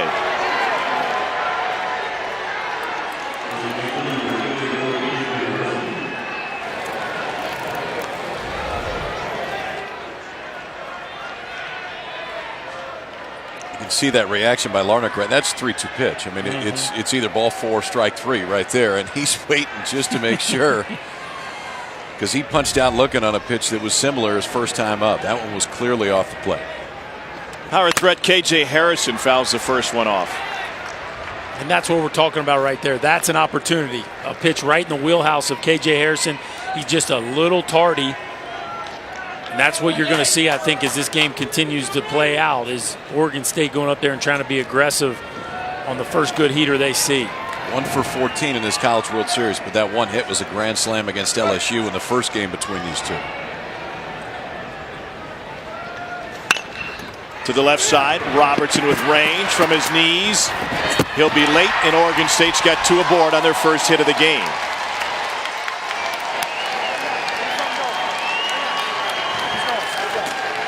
Two on for Oregon State. This week, it's an NL Central battle at Busch Stadium for Sunday Night Baseball. It's a series finale between the Pirates and the Cardinals. Our coverage begins at 7 p.m. Eastern on ESPN with Baseball Tonight, Sunday Night Countdown, and it's also streaming live on the ESPN app.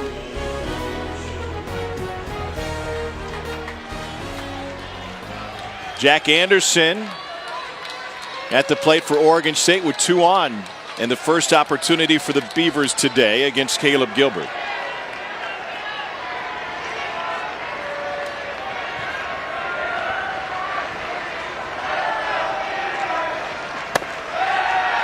To your point about being aggressive early, Oregon State today with 2 strikes is 0 for 6 with 5 strikeouts and a walk.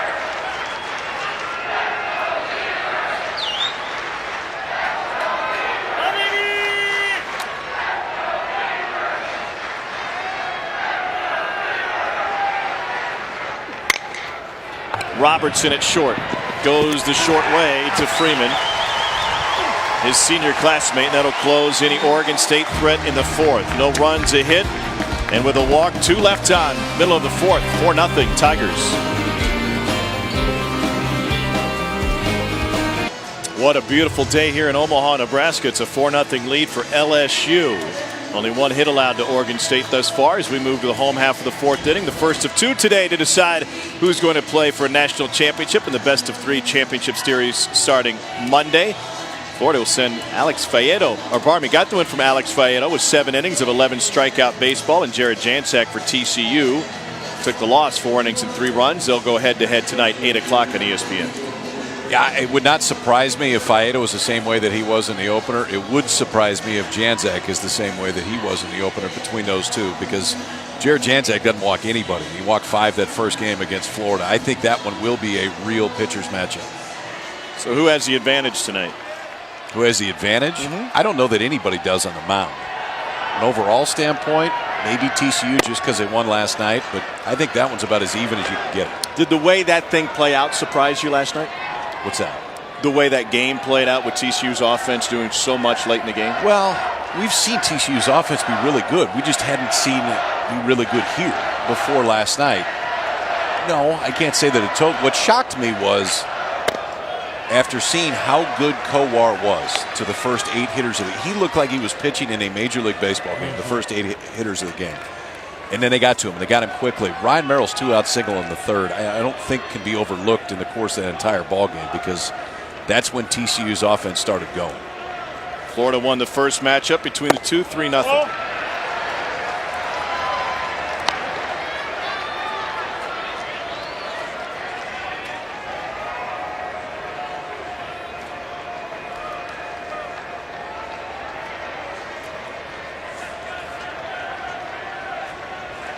That was a 9-2 win for TCU yesterday thanks to 10 hits. And a 4 spot in the 6th to turn things around.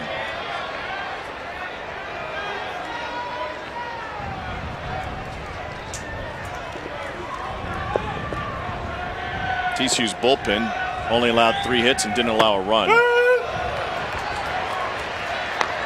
3-2. Full count now to Bo Jordan. Charles King gets the gold star yesterday because he comes out of the bullpen and saves the balance of it. And what I like is both bullpens have their main guys ready to go today. I mean, it's a matchup at full strength really on both sides.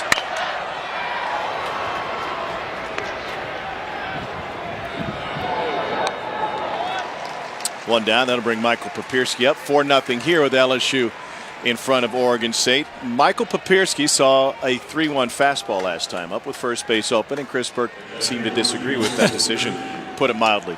Well, I just think Papierski has shown you throughout this postseason that he's dangerous. And a freshman on deck, right-on-right matchup, it just seemed to make sense at that point in time that you would be careful with Papierski, especially with a guy that can pitch backwards on the bump and 2 outs. Now, having said that, I'm awfully impressed with LSU's lineup. They continue to get production at the bottom part of the order, and Papierski has just been an absolute dude this entire postseason. And so far in this College World Series, they have home runs out of the 5, 6, 8, and 9 spots in their order. Papierski 3 homers and 12 ribbies in the postseason. Mom and Dad don't mind. Peggy on the left, Mike on the right.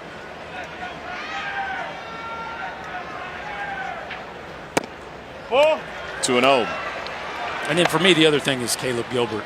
Regardless of the strike zone, he continues to execute pitches. He is feasted on that arm side fastball, and the changeup we saw last inning. There's a lot to be excited about if you're a Tiger fan with Caleb Gilbert. I've always liked his stuff. I think Gilbert has taken advantage of the strike zone. Strike zone's going to be what it is. He has taken better advantage of it than Oregon State has at this point. He's been outstanding.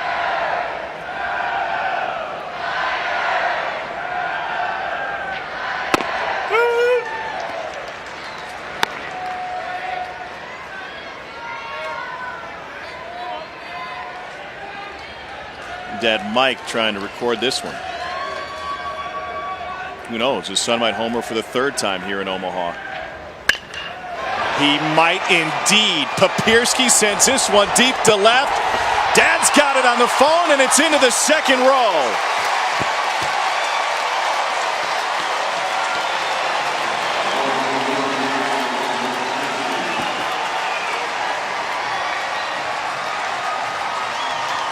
Wow. That might get texted to some family and friends. Houston, you got a player, because that is a steal in the 9th round of the draft this year. Switch hitting catcher that is flashing all kinds of power at the back end of this season. Fastball up in the zone again, and I thought he missed an opportunity on the previous pitch. He got himself even a better one right there, and he gets the bat head out and over the plate and launches another one.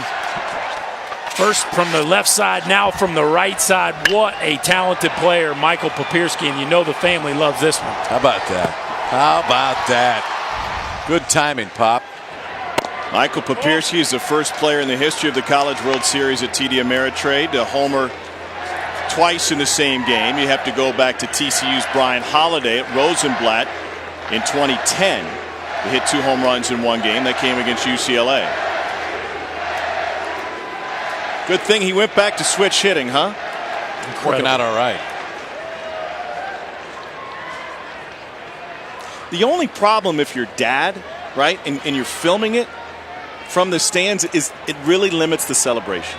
It does. We got both hands on the phone. You can't hug the wife, and now you got to spend time texting it out to everybody.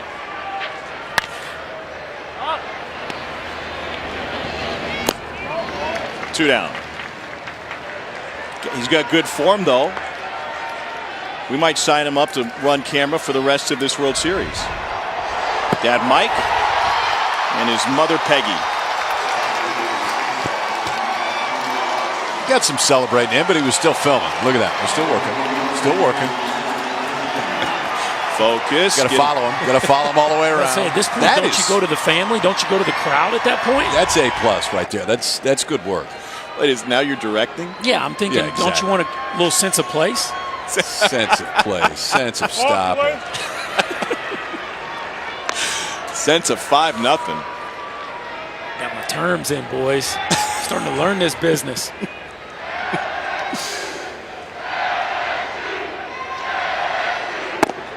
LSU's won 6 national championships. They've never won one at this ballpark.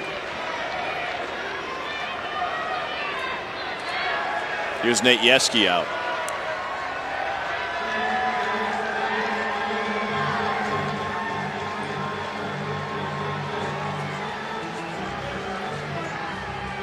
LSU will have to beat Oregon State twice to make it to Monday. They've already got 1 win in the books, and they've got a 5-0 lead here in the 4th. And Drew Rasmussen will finally enter this game. It comes with the Beavers down 5. Meanwhile, Michael Papierski has driven in 4 of the 5 for LSU, 1 from each side. How about putting yourself in the record books for the Tigers? A homer from both sides of the plate. The first young man to do it at TD Ameritrade in the College World Series. The family loves it. The Tigers love it. It's all LSU right now.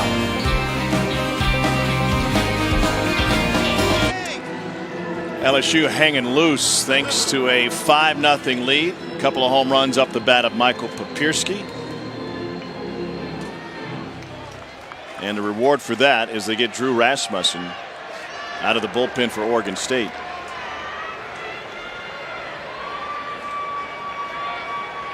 Rasmussen coming off of Tommy John surgery, made 6 starts last year.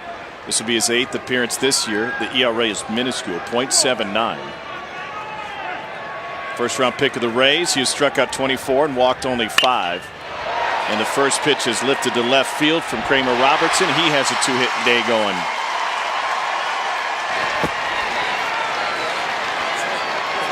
Your thoughts on Drew Rasmussen entering the game after Oregon State got behind 5-0? Well, it's real stuff, and this is a guy that can slow down a really potent LSU offense. I'm just surprised he wasn't the first guy coming in. When you're already down 3-0 and you go to the bullpen, it feels like probably time to go to your best guy. And Rasmussen is absolutely the best guy. Remember the decision to start this game. As of yesterday, Drew Rasmussen was starting. In fact, when we came to the ballpark today, we thought Rasmussen was starting.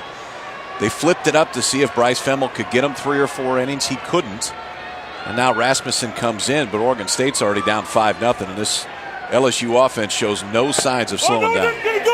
Cole Freeman shows bunt for the 2nd time, and he's down in the count 0. And what we've seen, we'll call it a mistake because we can do so in hindsight, but we've seen this decision made multiple times over the course of this College World Series, that the balancing act in playing for 1 win versus playing to protect your pitching staff for games down the road. It did not work for Texas A&M, for example, in their elimination. Correct. And there's a lot of heat on these head coaches trying to figure out what the best formula is, because the setup of the format here is just different than what you see all year long. And we saw it from Kevin O'Sullivan in Florida last year, right? Yeah. Late in the tournament. And the question is, in this regard, are you a team that's good enough to play for a national championship? And Oregon State absolutely is. They're the favorites coming into this thing. So you're playing to advance in Omaha, or are you playing to win the whole thing? Yeah, gotcha. Out. Freeman thrown out by Caden Grenier. We've got 4 innings in the books. It's a 5-0 Tiger lead. Beavers with just 1 hit against Caleb Gilbert thus far.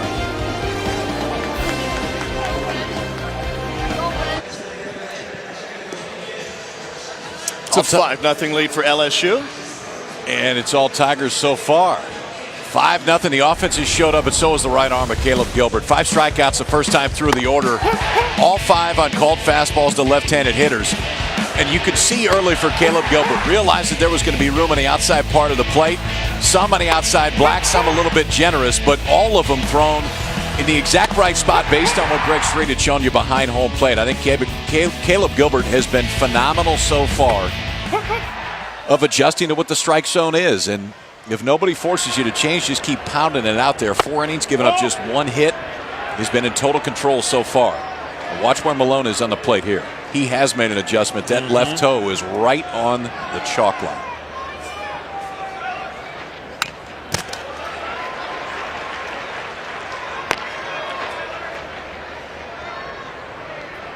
Malone doubled yesterday. It was his first extra base hit of the season. Freshman from Roseville, California.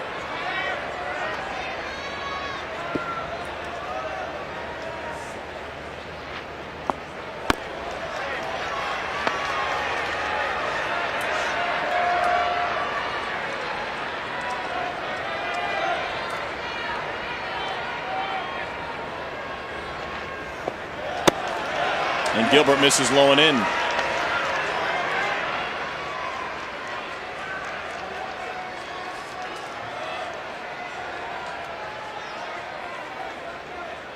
Tyler's dad, Todd, was a 4th-round pick in the Yankees back in 1988.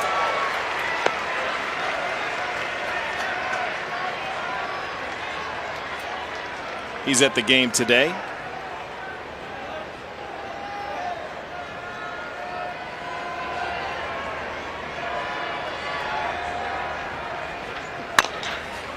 Chopped off the plate. Cole Freeman handles the hop.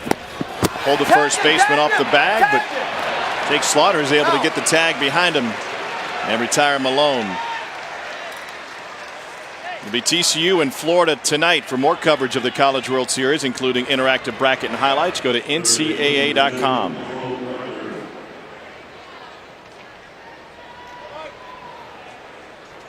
Pac-12 Player of the Year Nick Madrigal in Oregon State with only 1 hit today against LSU starter Caleb Gilbert. Here's Michael Gretler.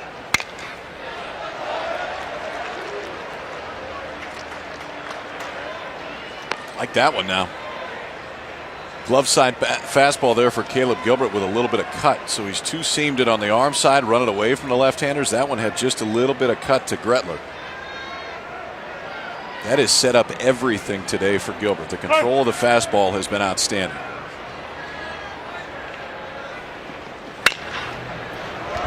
Mike Rooney, what are you hearing about the strike zone? I would just say this, guys. If you're Paul Maneri, you are loving this situation because Zach Hess is a guy that sprays the ball around at times, and you're loving the idea of a big lead and Hess coming to pitch to that strike zone.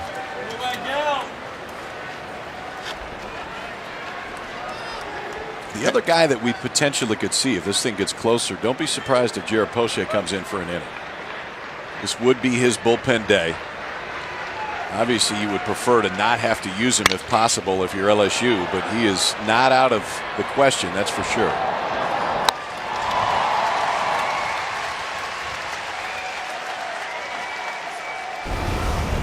This was Zach Hess getting it done yesterday, talking with coaches after the game. Jim Schlossnagle, Kevin O'Sullivan, they're like, this guy's ready for the big leagues right now. Yeah, that stuff plays immediately. I mean, he could have walked right into a major league bullpen yesterday and nobody would have blinked an eye. Zach Hess, who until 6 days ago wasn't the closer, he's your closer now. 3 innings, 8 strikeouts, he's walked 3, and he has 3 saves. That's pretty much the definition of a closer. It's an LSU College World Series record, and that's a pretty good sign anytime you can put your name in the LSU record book here in Omaha. Josh Smith behind the mound. 1-2-3 frame worked by Gilbert.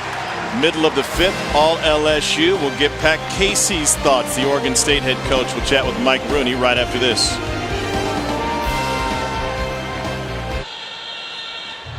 Welcome back to Omaha with Oregon State head coach Pat Casey. In case pitcher-friendly zone today, what have you said to your hitters as far as adjusting to that? Well, they got frustrated early and they let it get to them. You can't control that. I wish we could, but we can't. They got frustrated early. started, I think, getting out of what we need to do. We can't do anything offensively right now, and we got behind hitters on some pitches we felt like we're okay and give up a big fly. So, until you can get the leadoff guy on, pretty tough to do anything.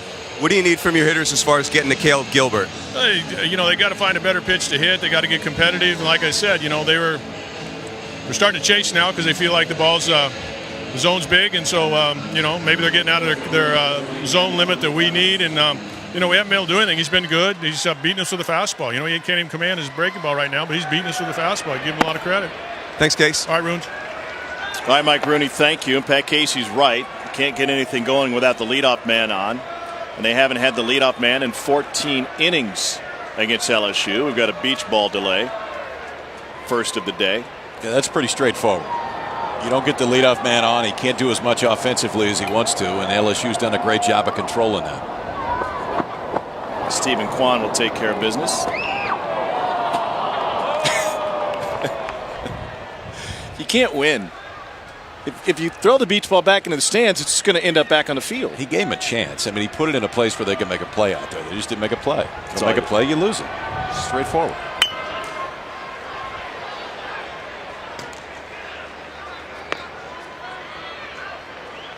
Antoine Duplantis, sophomore from Lafayette, Louisiana. His dad, Greg, was an All-American pole vaulter at LSU. His mom was a heptathlete and played volleyball at LSU. Little tapper back to Rasmussen.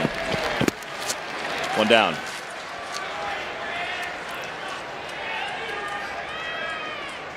From TD Ameritrade, Omaha, Nebraska. Winner advances to the College World Series Championship Series starting Monday night against either TCU or Florida. Tom Hart alongside Chris Burke and Kyle Peterson with Mike Rooney down on the field. A great day for baseball. LSU with a 5-0 lead thanks in large part to a pair of home runs from Michael Papierski.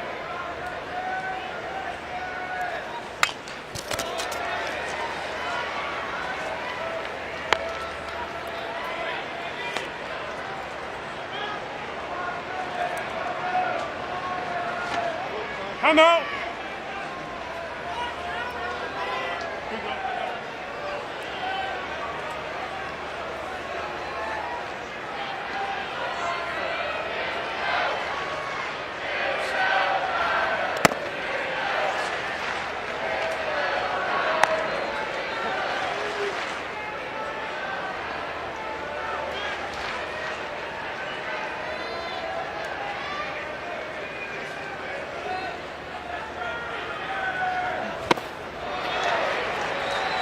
Good combo right there.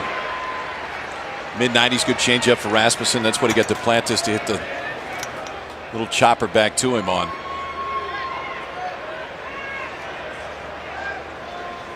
Oh, no, dude. Here you go. 97. 97. After an 87-mile-an-hour changeup, showing you the stuff that got him picked in the first round by the Rays. And how about the Rays getting Brendan McKay and Drew Rasmussen in this year's draft? Wow. There's a rotation for you in 2 years. Dykeman goes down swinging. Oregon State showed up in Omaha without its best pitcher. Luke Heimlich, the Pac-12 Pitcher of the Year, was recently identified as a registered sex offender. He released a statement announcing he would not accompany the team to Omaha. In 2012, Heimlich, who was in 15, admitted to sexually molesting a 6-year-old girl. He removed himself from super regional competition after the Oregonian newspaper published information about his past and then went unselected in the MLB draft, despite being a top 100 prospect. Heimlich has said he hopes to return to Pat Casey's team next year. Still the #1 pitching staff in the entire country with an ERA of 1.86.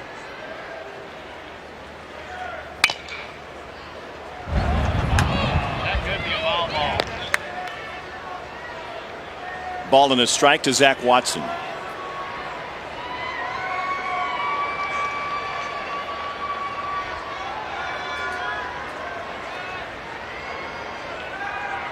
What a postseason for Watson.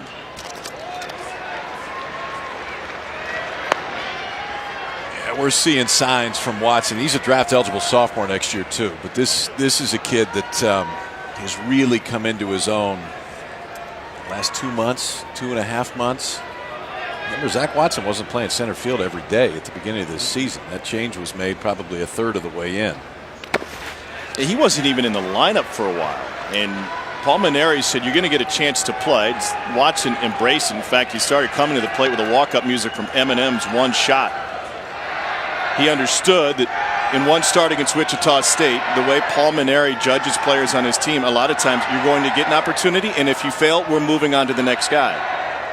Watson never left the lineup after that. Talked to Nolan Cain before the game today for a long time about Watson. And he said, you know, when he came in the fall, the athletic ability clearly you could see. He's a supreme athlete. But we didn't see everything offensively. The strides that he has made from, call it, September 1st until now are extremely impressive. And it just seems like week by week the kid keeps getting better. And he was pretty good in high school. Out of Ruston, Louisiana, shortstop and closer. 4-year starter, #1 prospect in the state. 3-time first-team All-State performer. Talked to him earlier this season when I found out that he was throwing 94, 95 from the mound as a closer. I said, you thought about maybe pulling Alan Dunn or Paul Mainieri aside and saying, why don't I get a chance? To give you an idea of how good the LSU bullpen is, he goes, there's no way I could throw with this staff. Watson flies out to right field. That'll close the 5th. Clock's ticking on Oregon State. Just one hit on the board against Caleb Gilbert. It'll be Grenier, Quan, and Madrigal.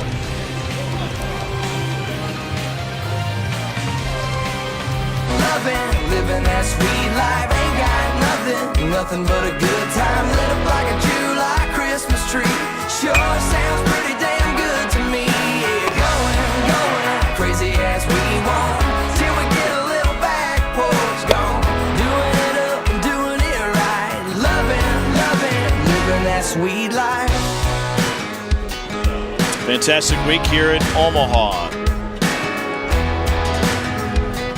Must-win game for Oregon State and LSU to continue this season and work towards a national championship. LSU has 6 in their history. Oregon State has 2.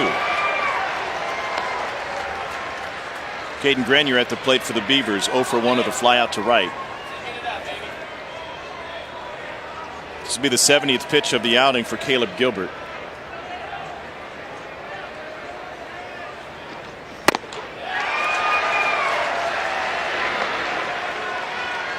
He's held his stuff too. Man. And that was one question that I had as this ball game went on for Gilbert. The stuff is very good. The fastball's been up to 93, 94. Slider's been a little bit inconsistent. I've liked his change better than his slider today. But he has continued what LSU started yesterday and keeping leadoff men off base for Oregon State. It was Lang and Hess who did it yesterday for LSU. All Gilbert thus far today. Longest outing of the season for Gilbert came in the Super Regional against Mississippi State. He followed an ineffective Jared Poche with 5 2/3 innings. And allowed 2 hits to Andy Canizaro's Bulldogs. Little jam job, and Robertson reaches on one hop. Nice play.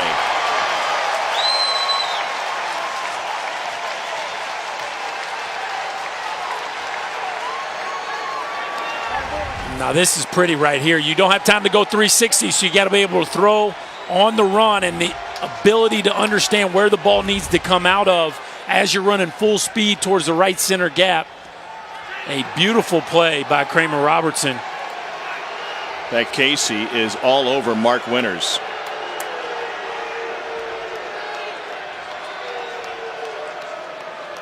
This is about last night. This is not about tonight. I heard him reference foul ball right there. That was about yesterday.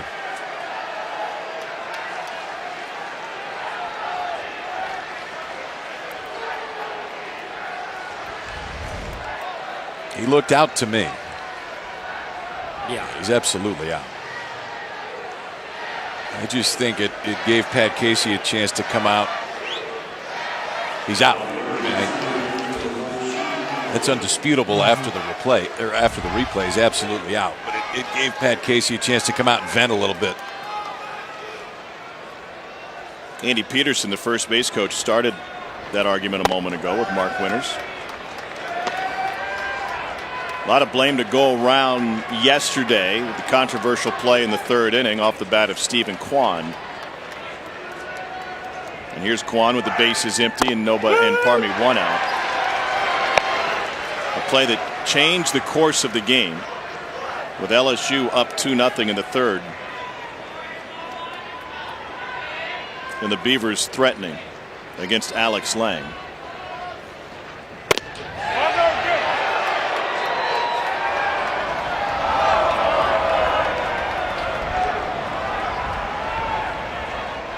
A lot of attention on the left field corner yesterday, both in the early game and in the late game, where they reviewed a shot down the line as well. Playing him shallow, sliding stop Freeman, 2 down. This is how it went down in a 2-0 game in the third inning. Stephen Kwan sends a shot deep into the left field corner, right on top of the line. The third base umpire had a look. Danny Collins calls it a foul ball from the jump. It was a reviewable play, but the NCAA and Danny Collins specifically did not review it. Blame to be shared by Pat Casey. He did not ask for a review in that situation. And it bears repeating, in the Pac-12, they do not have instant replay, although it is coming.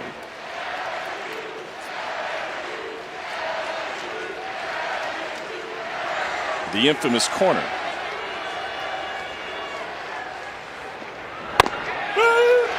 That corner got a lot of attention last night. That one in the late game. You know that, especially with the way that this game is going, that play is going to be on Pat Casey's mind for a long time.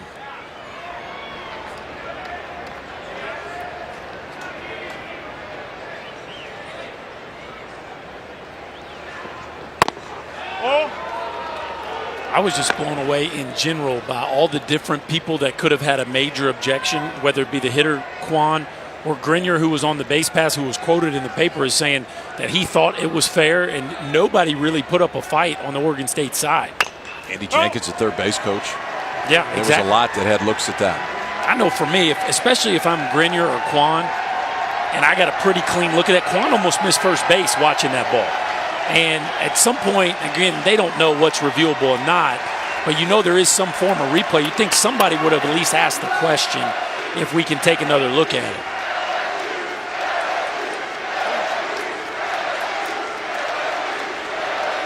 Pac-12 Player of the Year Nick Madrigal chops one to short. Kramer Robertson will run it halfway. 1-2-3 inning again from Caleb Gilbert. Baton Rouge North looks like it again. The purple, the gold, the beads, the stripes, and LSU with a 5-0 lead in the 6th inning in Omaha.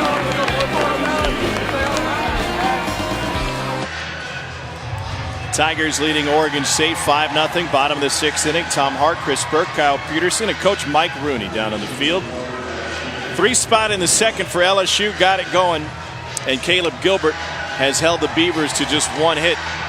Oregon State hasn't lost consecutive games since last May. That's May of 2016.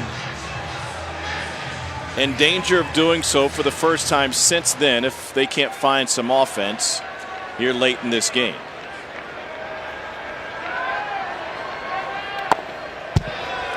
Andrew Rasmussen misses with the first pitch low, 1-0 to Josh Smith.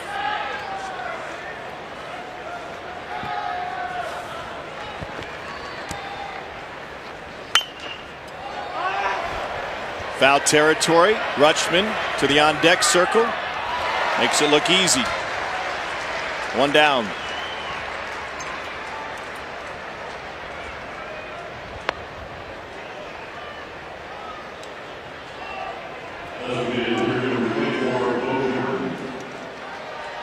And with 1 down, here's Bo Jordan.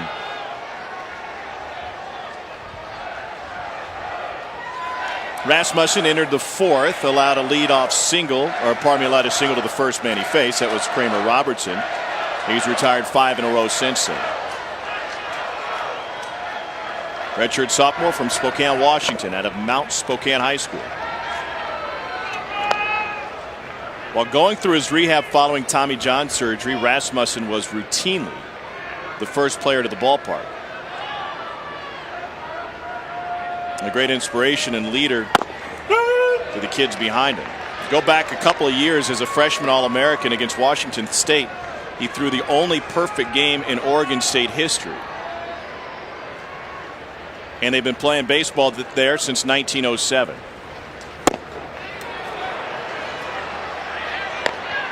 One and two. Stuff's pretty special. I mean, you see the ability to throw that cut slider on the outside edge. Change up we've already seen. That's been plus. Climb the ladder with that four-seamer right there.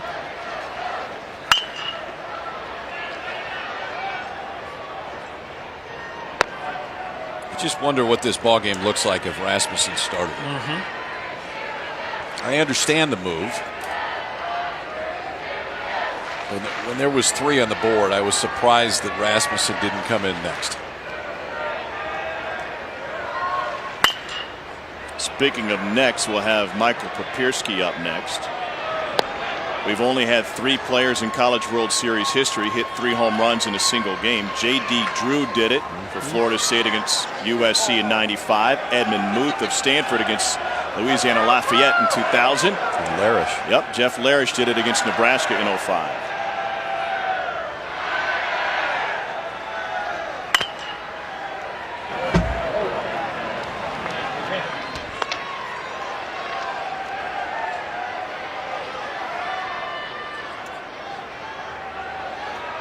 By the way, just under that note in the record book is Chris Burke's name, the only inside the park home run in College World Series history. Wait a second. Yep, the only. Jordan yanks it deep to left on a line. That's gone. Gorilla ball is back for LSU.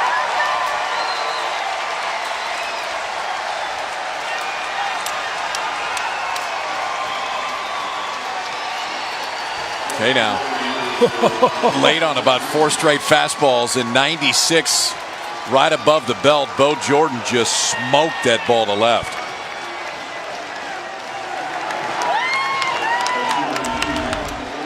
A ball at his neck here on 2 strikes. He gets him in swing mode. Wow. And the ability to get the barrel behind the baseball and cover it up at plus velocity above the strike zone. What an impressive swing by Bo Jordan, and you know he's fired up. Tommy, I told you I thought these Jordan brothers would win a championship, and they got looking pretty good that they're going to get a chance to play for one. And now Papierski again. Home runs from both sides of the plate for Michael Papierski. His dad Mike has put the phone away from now on, for this point at least, after the fantastic camera work on his second home run of the day.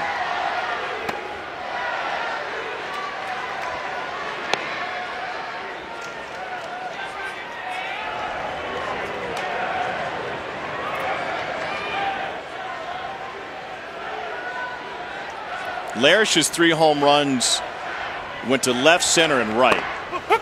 And Papierski goes down looking. But he looked pretty good his first 2 trips to the plate. Here's his dad, Mike, running the camera from the camera phone.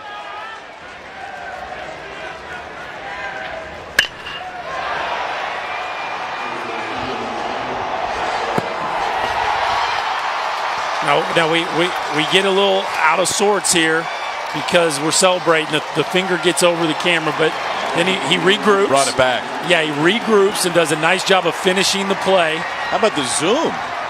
Excellent job there by Mr. That Papierski. is solid work now. Solid work. We went high 5 in the middle of it, too. Multi-talented.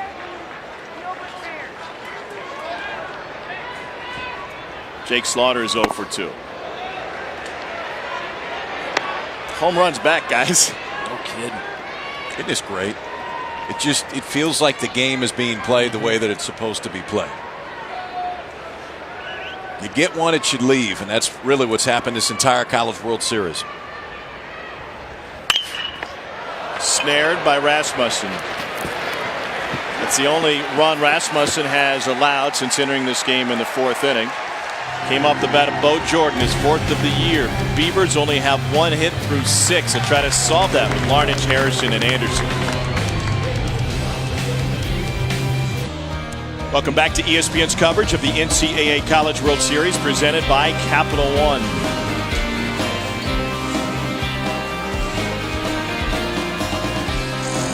Big day. TCU forced an elimination game with Florida thanks to 16 1/3 scoreless from their bullpen. Alex Lang with another 8 strikeout game, which is the second in the last 30 years to pull that off. And at 21 home runs, it's the most in the history of this ballpark during the College World Series. Get a chance to see Mr. Lang again now. I would doubt he would throw before Game 3. I don't think he would throw in Game 2. But Alex Lang, who has had an incredible college career at LSU, might get a chance to be out there one more time.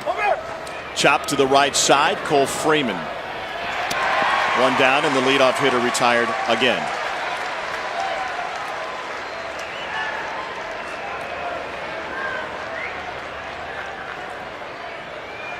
Pretty That'll good work. starting pitcher. 14 innings, 3 hits allowed, punched out 13. For Caleb Gilbert, it was the first time through the order. 5 of the first 9 that he faced struck out, all on fastballs, all looking. 8 outs remaining for Oregon State's offense to try to find something, and KJ Harrison looks at a first pitch strike.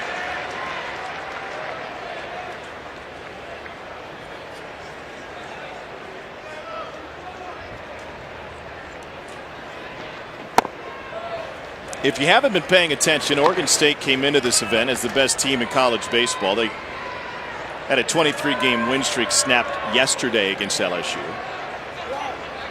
Best pitching staff in the country. Great team defensively. Harrison lines one to center. They didn't look like a team with any holes coming into this postseason. They haven't looked like a team with any holes all season. No, and obviously the pitching got shortened. They lost their starting left fielder, Donahue, to a suspension, so they've definitely had some pieces missing. But you got to give LSU a lot of credit. The way they have performed both offensively and on the mound. And LSU is a team that many projected to be in this spot to start the year. It got a little sideways on them in the middle stretch, but they have been as good as anybody in the country the last 6 weeks. And besides that hiccup against Oregon State, the first time these two matched up, they have played awfully well. LSU turned it around after a midweek loss to Tulane. They have now won 24 of their last 27, going into the Alabama series after their loss to the Green Wave. Kramer Robertson stood in front of the team bus, gave an impassioned speech about needing to improve his play, taking the brunt of the criticism that the offense hadn't been performing, and especially where he was at the top of the batting order. Talked to him about it that day, Berkey. We had them in that game that Thursday night at Alabama, and he said, quite simply, I'm the senior, I'm the leader. If I can take some heat from my teammates, especially the younger ones, that's fine. But in reality, I've got to be better. That's the bottom line. I have to be better. And that sent a message throughout the entire team. They ended up sweeping Alabama and going on a nice little run to close the season. Yeah, you know, one of the things you hear from leaders throughout the years, especially athletes that are clubhouse guys, they'll stand up and they'll take the blame during losses, but they'll share the wins. And Kramer Robertson said, I'm not playing well enough. I've got to do better. He wasn't afraid to put the spotlight on himself. And since then, the Tigers have played awfully well. It helps with pitching like this. Gilbert with another K.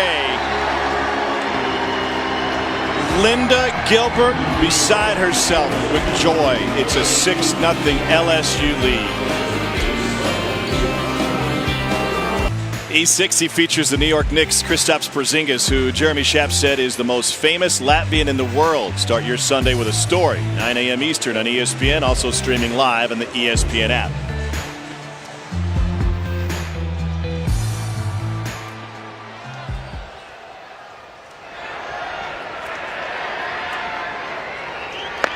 So Kramer Robertson leads off the 7th. You may know the story of the LSU seniors returning for another crack at a national championship. A couple years ago when LSU came here, Kramer Robertson didn't make the cut. He'd been injured over the course of the season, was working his way back.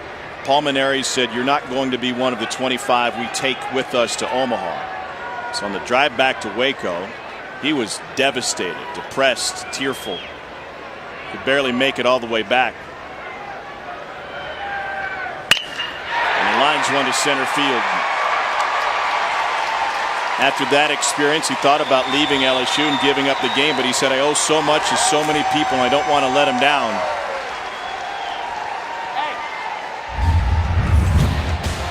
Greg Dykman, Kramer Robertson, Cole Freeman, all kind of leaning on Jared Poche, waiting to hear from him. Daily texts among the group.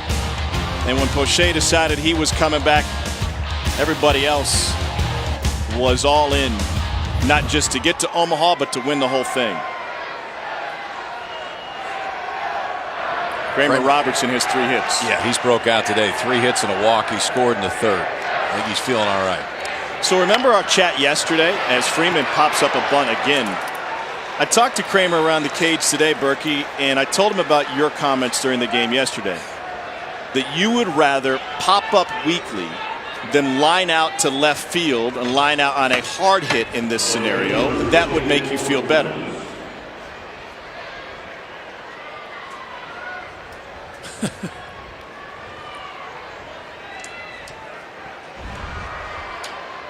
Don't let me get hot is the message, and it looks like he is. And look, he's been swinging the bat much better than the numbers would indicate, as you were just referencing, Tom. A lot of lineouts in the first few games of this College World Series, but they're falling today. Going to pop up the short, 2 down. So back to the story. This is discussion around the cage, and he agreed with you, and to the dismay of a lot of the other hitters, that he said, I've been in slumps before. I've been 1 for 18. I've been 1 for 25. This isn't a slump. I'm hitting the ball well. Mentally, it's more draining to go back to the dugout after a hard line out than it is after a mishit ball to the right side. Yeah, I think there's a couple different types of slumps. One where you're just totally lost and you feel like you could flip the bat upside down. It would feel the same. You feel that bad up there. The other one's when you feel like the game is totally against you and you can't find a hole and there's 12 fielders out there. That's the one he was in. Yes. That's the one he was. I mean, it was a bullet to the second baseman that's caught. Line drives to the left fielder that were caught. One hopper to the shortstop that's hit right at him. You would look really silly if you went up there with the bat upside down. There are times when the bat feels so bad you don't even know which side of it you're holding. Yeah. Got 41 years of that. Dykman pops it up. But for me, at least at that point in time, okay, I stink. Let me do something drastically different. But when you're hitting a bunch of bullets, you don't want to change, but it's like you feel like you should just for the sake of change, even though you're crushing balls. You're literally squaring 2 up a night, but the results don't show it. And so many times we can define ourselves by the results. And that's why any good hitting coach will tell you that all you can do is take a good swing at a good pitch, and you got to live with what happens from there. And if you're consistently hitting the ball hard, eventually it will, to a degree with which anything evens out in this game, it will even out. And today, 3 knocks. He's feeling a lot better about himself. He's also a senior. And the freshman Josh Smith was standing there and was just dumbfounded that he would feel that. Right. He didn't understand. Wouldn't you want to be in a groove even if you're hitting into outs? And I told Kramer, I said, well, you got back to the dugout and you were laughing. He goes, no, I was just trying to blow off the steam. Didn't know how else to handle it. Yeah, absolutely. At some point, you're just like, what in the heck is going on around here? Because coach keeps telling me, hit it hard, they'll find holes. And eventually, at some point, you're like, well, when is that day coming? Dykman rolls one over. Madrigal takes care of it. Leadoff single wasted for LSU, but Kramer Robertson has a 3-for-3 day going, and his Tigers have a 6-0 lead through 7.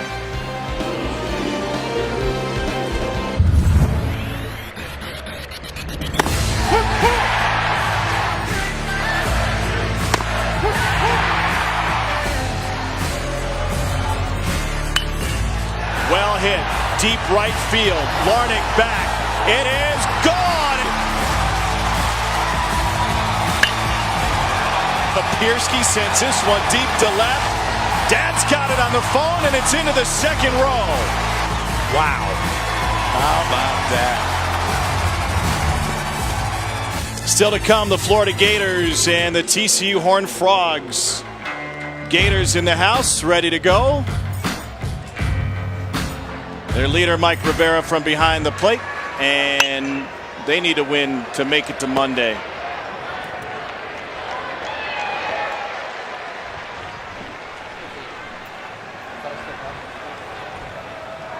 Florida reached the College World Series finals both times when starting 2-0. Knocked off TCU 3-0 on Sunday. TCU bounced back with a 9-2 win last night. You mentioned the opener between those two teams, both in the starting role, and Florida and TCU in that spot. Alex Faedo was so good, and Jared Janczak was not. And we have not seen Janczak like that very often. I think he will be better tonight. I cannot wait to see what the offenses do, especially TCU. What do they do from an adjustment standpoint against Alex Faedo? As good as he was in game one, you can't just go up there with the same plan. They're going to have to do something different, something to make him uncomfortable. If I was advising him, I'd try to get him up on the dish and make him feel claustrophobic. I'd just steal his joke book. He only got one out yesterday. He had a book full of them. He only got one out.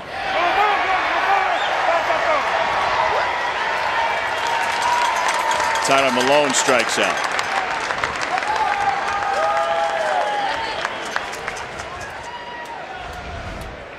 From the view of Greg Street.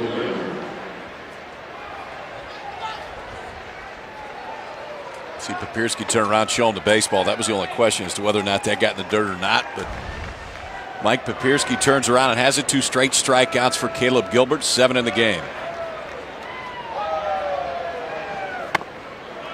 Let's check in with Mike Rooney. Guys, Omaha just makes heroes. LSU did not come here thinking Caleb Gilbert was going to start a college baseball game. He was going to be a reliever, and now he's got a chance to be a hero here. 7 1/3 thus far, 7 Ks. This would have been Eric Walker's start. The fantastic freshman suffered through some pain in his forearm and elbow throwing in a simulated game last week in Baton Rouge. It reoccurred on him this week, and he's shut out for the season.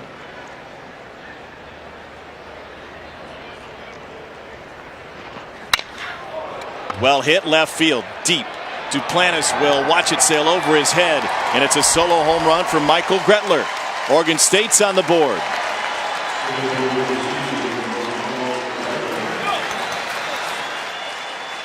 One of the very few mistakes we've seen from Gilbert, and Gretler makes him pay. He's been getting that arm side fastball down in the zone, off the edge all ball game, and finally the Beavers get a mistake and square one up on a beautiful swing right there by Michael Gretler. A fastball up in the zone, and similar to Bo Jordan, the ability to control the barrel and drive the bat head through the back of the baseball, and another ball that sails into the left field seats. Palmineri out, and this will likely do it for Caleb Gilbert. What an outing. Gilbert, the star of this one.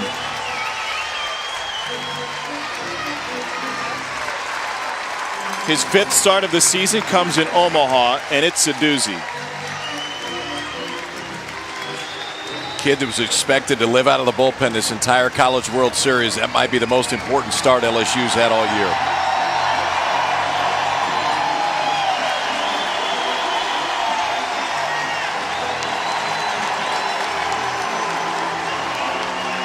Lang, the first one to greet him. When Alex Lang and Jared Pocher are telling you you did a good job, you did a good job. Even C-3PO approves. Who? C-3PO, hanging out in the dugout. He's on the swing.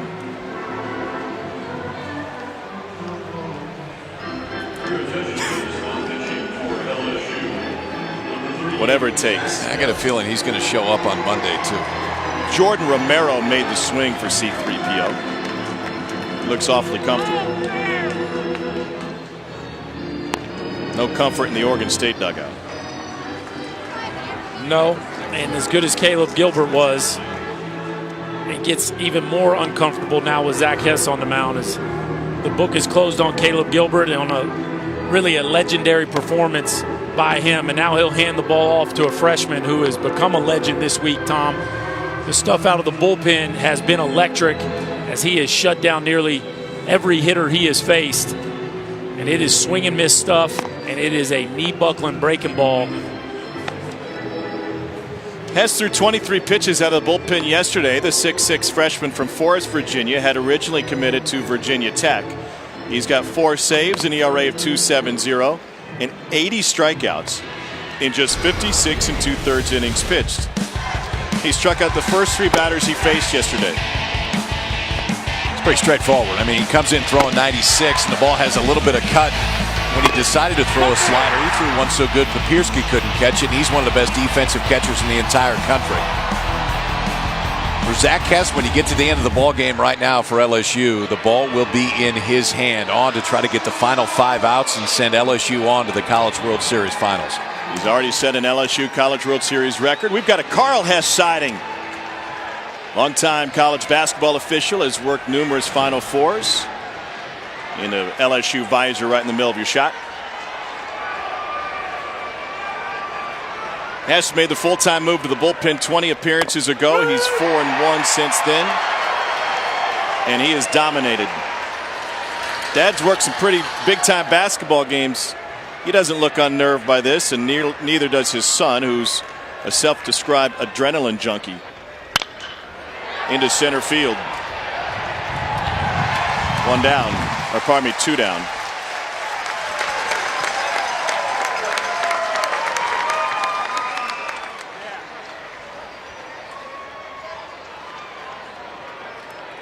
Zach's dad's profession is one of the reasons he's in an LSU uniform and not Virginia Tech. He was a longtime ACC official, primarily in the college basketball world, but they decided not to bring him back a couple years ago.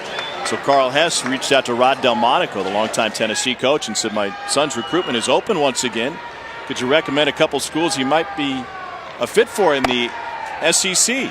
Delmonico said, well, Florida and LSU do a pretty good job getting guys to the big leagues. You never know what's going to influence recruiting.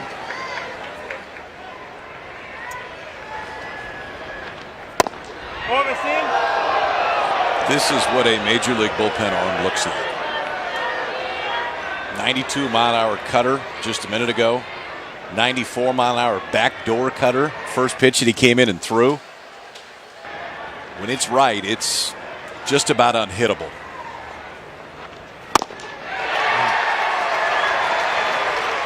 That's a good look right there, what it feels like to be Caden Grenier and trying to deal with the cut fastball as a right-handed hitter. Just really tough to get the barrel to it.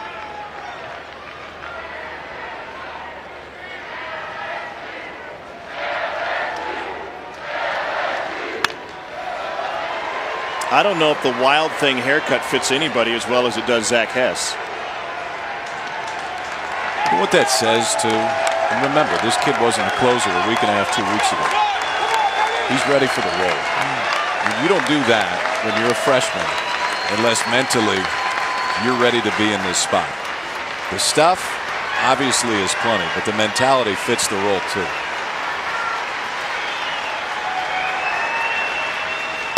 To the slider, strike 3 swinging. Sick.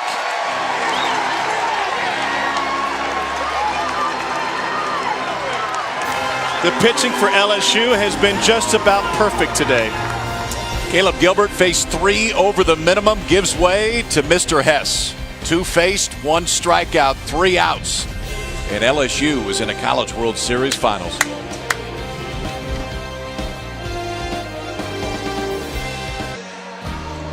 Welcome back to ESPN's coverage of the NCAA College World Series presented by Capital One. A bunch of stars shining brightly for LSU today, including Caleb Gilbert. He's our Capital One player of the game. 97 pitches and allowed just 2 hits. 3 over the minimum for Caleb Gilbert. Before the game, Paul Mainieri said if he gets us through 5, I'll be really happy. Figuring out ways that they can get to Zach Hess at the back end of the bullpen. Well, it became a 2-man show at this point. Gilbert for 7 1/3. Hess has 2 outs, 3 more to go. Zach Watson pops up to right. Trevor Larnach handles it, 1 down.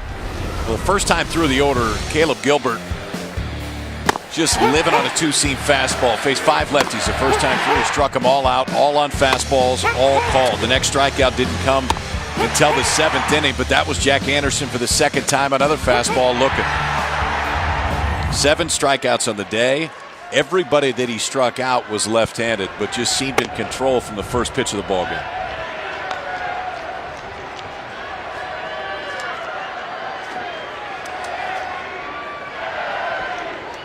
This is Josh Smith, freshman third baseman.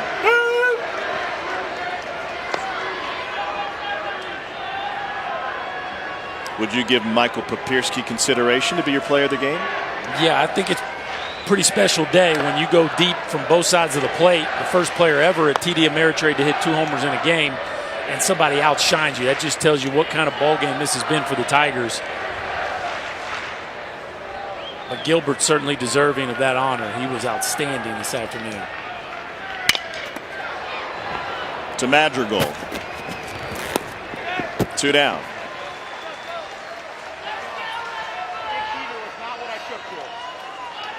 This week, it's an NL Central battle at Busch Stadium for Sunday Night Baseball. It's a series finale between the Pirates and the Cardinals. Our coverage begins at 7 p.m. Eastern on ESPN with Baseball Tonight Sunday Night Countdown, and it's also streaming live on the ESPN app. LSU fans to their feet.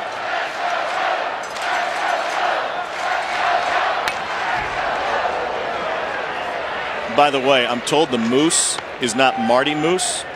Okay. It's Fred Moose. It's good. I was concerned. Glad we took care of that. Clarified that. We'd like to be as factual as possible. That's a warm face. You've got the beard already, and then the Moose sign. Bo Jordan sends this shot to center. 6 straight retired now by Rasmussen. We go to the 9th. Oregon State needs 5 runs to extend its season. They'll lean on their stars, Stephen Kwan, Nick Madrigal, and Trevor Larnach.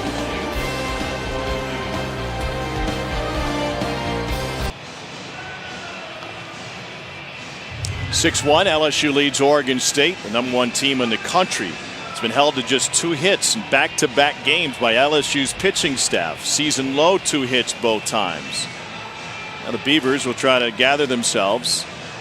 They've only lost 5 times this season, and they haven't suffered back-to-back losses since May 10th and 13th of 2016. They have been a very good come-from-behind team, however. 7 times they've trailed after 8 innings, and they've won 3 of those games. Challenge is trying to figure out Zach Hess.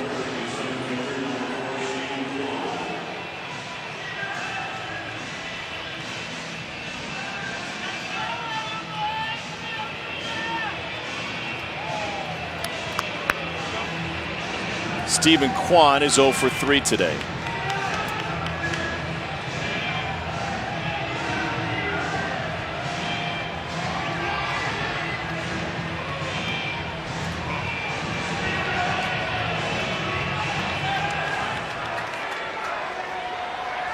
Sophomore from Fremont, California, looks at the first pitch away. One of the rare times he didn't show bunt on the first pitch.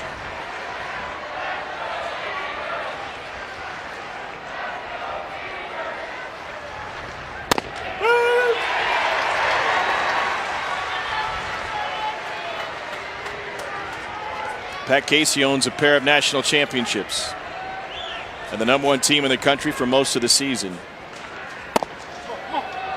Now 3 outs from elimination. Velo's not quite the same today, KP. We saw him up to 97 yesterday. Just seen 1 at 94 and a bunch of 91, 92s so far. He's gone bounce back to back 4 times this year, and Kwan's going to lead off the 9th here with a single to right. The other 3 times that he went back-to-back days, day 2 was a scoreless outing.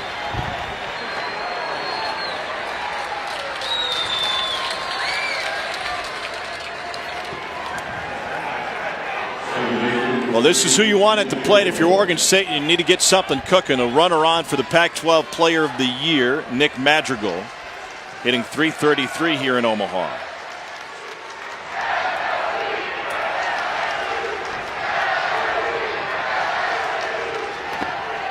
And Hess spikes that one. Madrigal led the Pac-12 in hitting. Led him in stolen bases, 5th in slugging, 5th in runs, 3rd in doubles. And there is action in that LSU bullpen. Jared Poche, the left-hander, Hunter Newman, the right-hander, both up and ready. Well, it's not Poche. Oh, Nick Bush. That is not Poche. Nick Bush, the left-hander, up and throwing. Larnick is the lefty on deck. Poche on the right side watching. The thought was if they needed Poche today, they would use him for as much as 1 inning.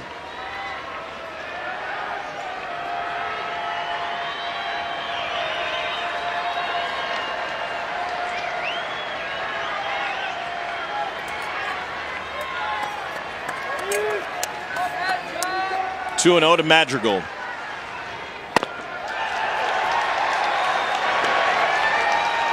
Really getting the side of that fastball, KP. That cutter is almost looking like a 90-mile-an-hour slider right now. It's got a lot of horizontal movement to it. And the velo 90 miles an hour. I don't know if Hess is quite the same guy we saw yesterday. Well, he was in the 8th. In the 8th, he did look the same. Been inconsistent so far here in the 9th.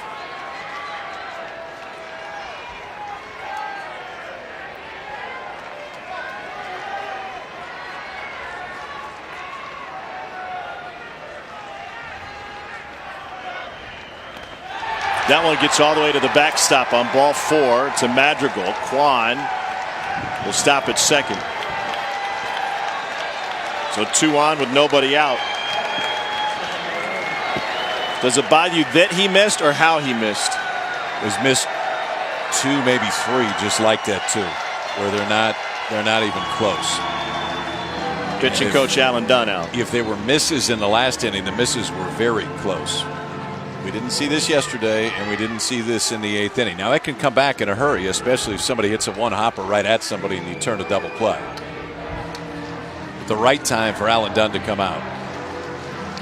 The arm looks the slot looks a little low to me. Looks like he's getting on the side of it. And I tell you what, the last thing you want to do is start issuing 1 or 2 more free passes before you get him out of this ball game, because there's not a lot of swing and miss left in that LSU bullpen.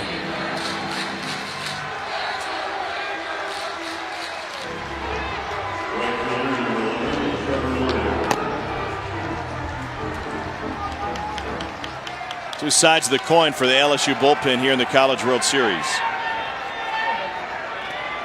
Nobody out with 2 aboard for Trevor Larnick. Take one here. Not be swinging. You would not be swinging right here if you're Larnick. Larnick's driven in a run in 14 consecutive games. Looks like he's getting on the side of the baseball. You see just how much that ball is cut. See the finish. You can absolutely see the finish. He was getting on the side of it.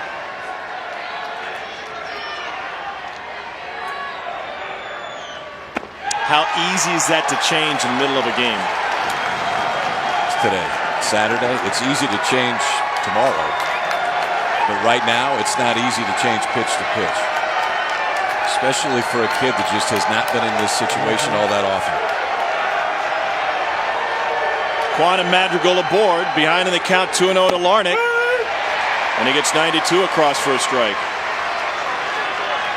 And as much movement as there is on the baseball, if you're Larnick, you got to zone this ball middle up and middle away and really try to keyhole him right here. The last thing you want to do is get out of the zone.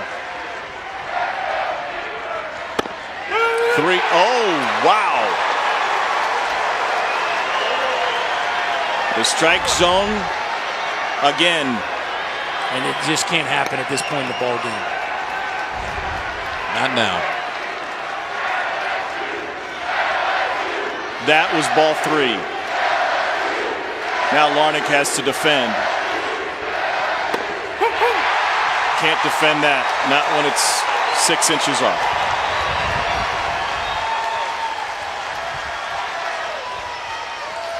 You pitch to the zone that you're presented, and ultimately that's what Hess is doing right here. He got bailed out with a 2-1 pitch, then came back and threw almost the exact same one. That one's closer.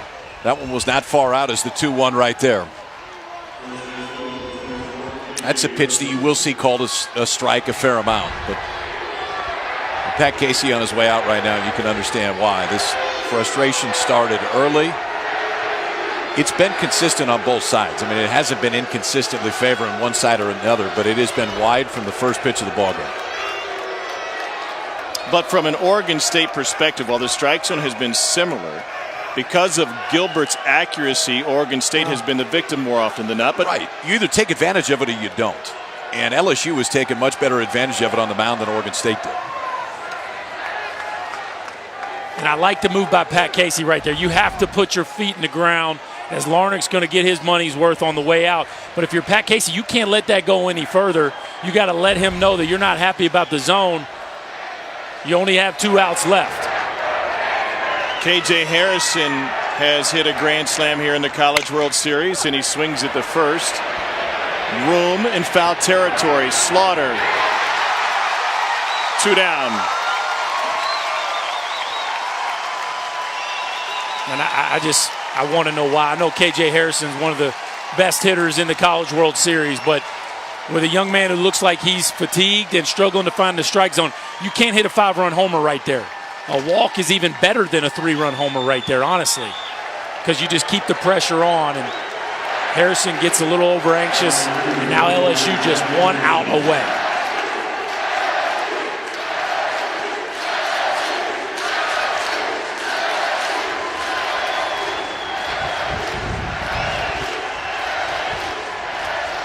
Jack Anderson for Oregon State. 1-0.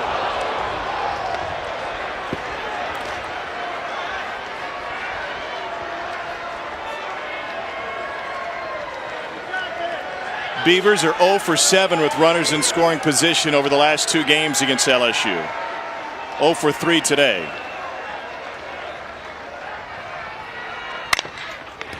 Back up the middle. Freeman kicks the bag to finish it. And LSU's going back to the College World Series Finals.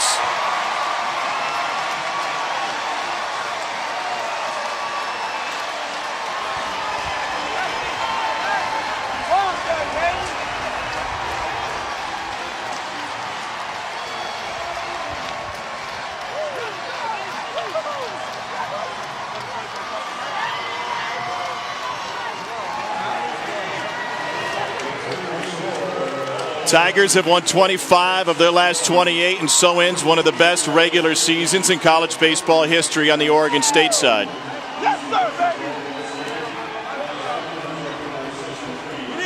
Incredible season by Oregon State, and LSU answers the bell 2 days in a row. A cutter off the outside edge.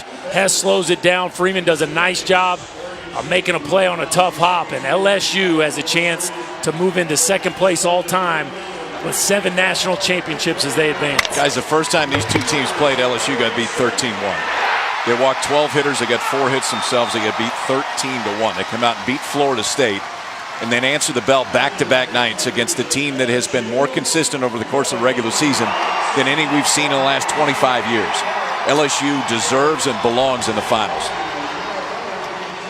The midseason turnaround is complete for the Tigers. They'll be looking for their 7th national championship starting Monday night in the College World Series Finals against an opponent to be determined, either TCU or Florida, who meet later tonight. A dream unrealized for Oregon State. They joined 1982 Texas as teams with great regular seasons to fall before winning a national title.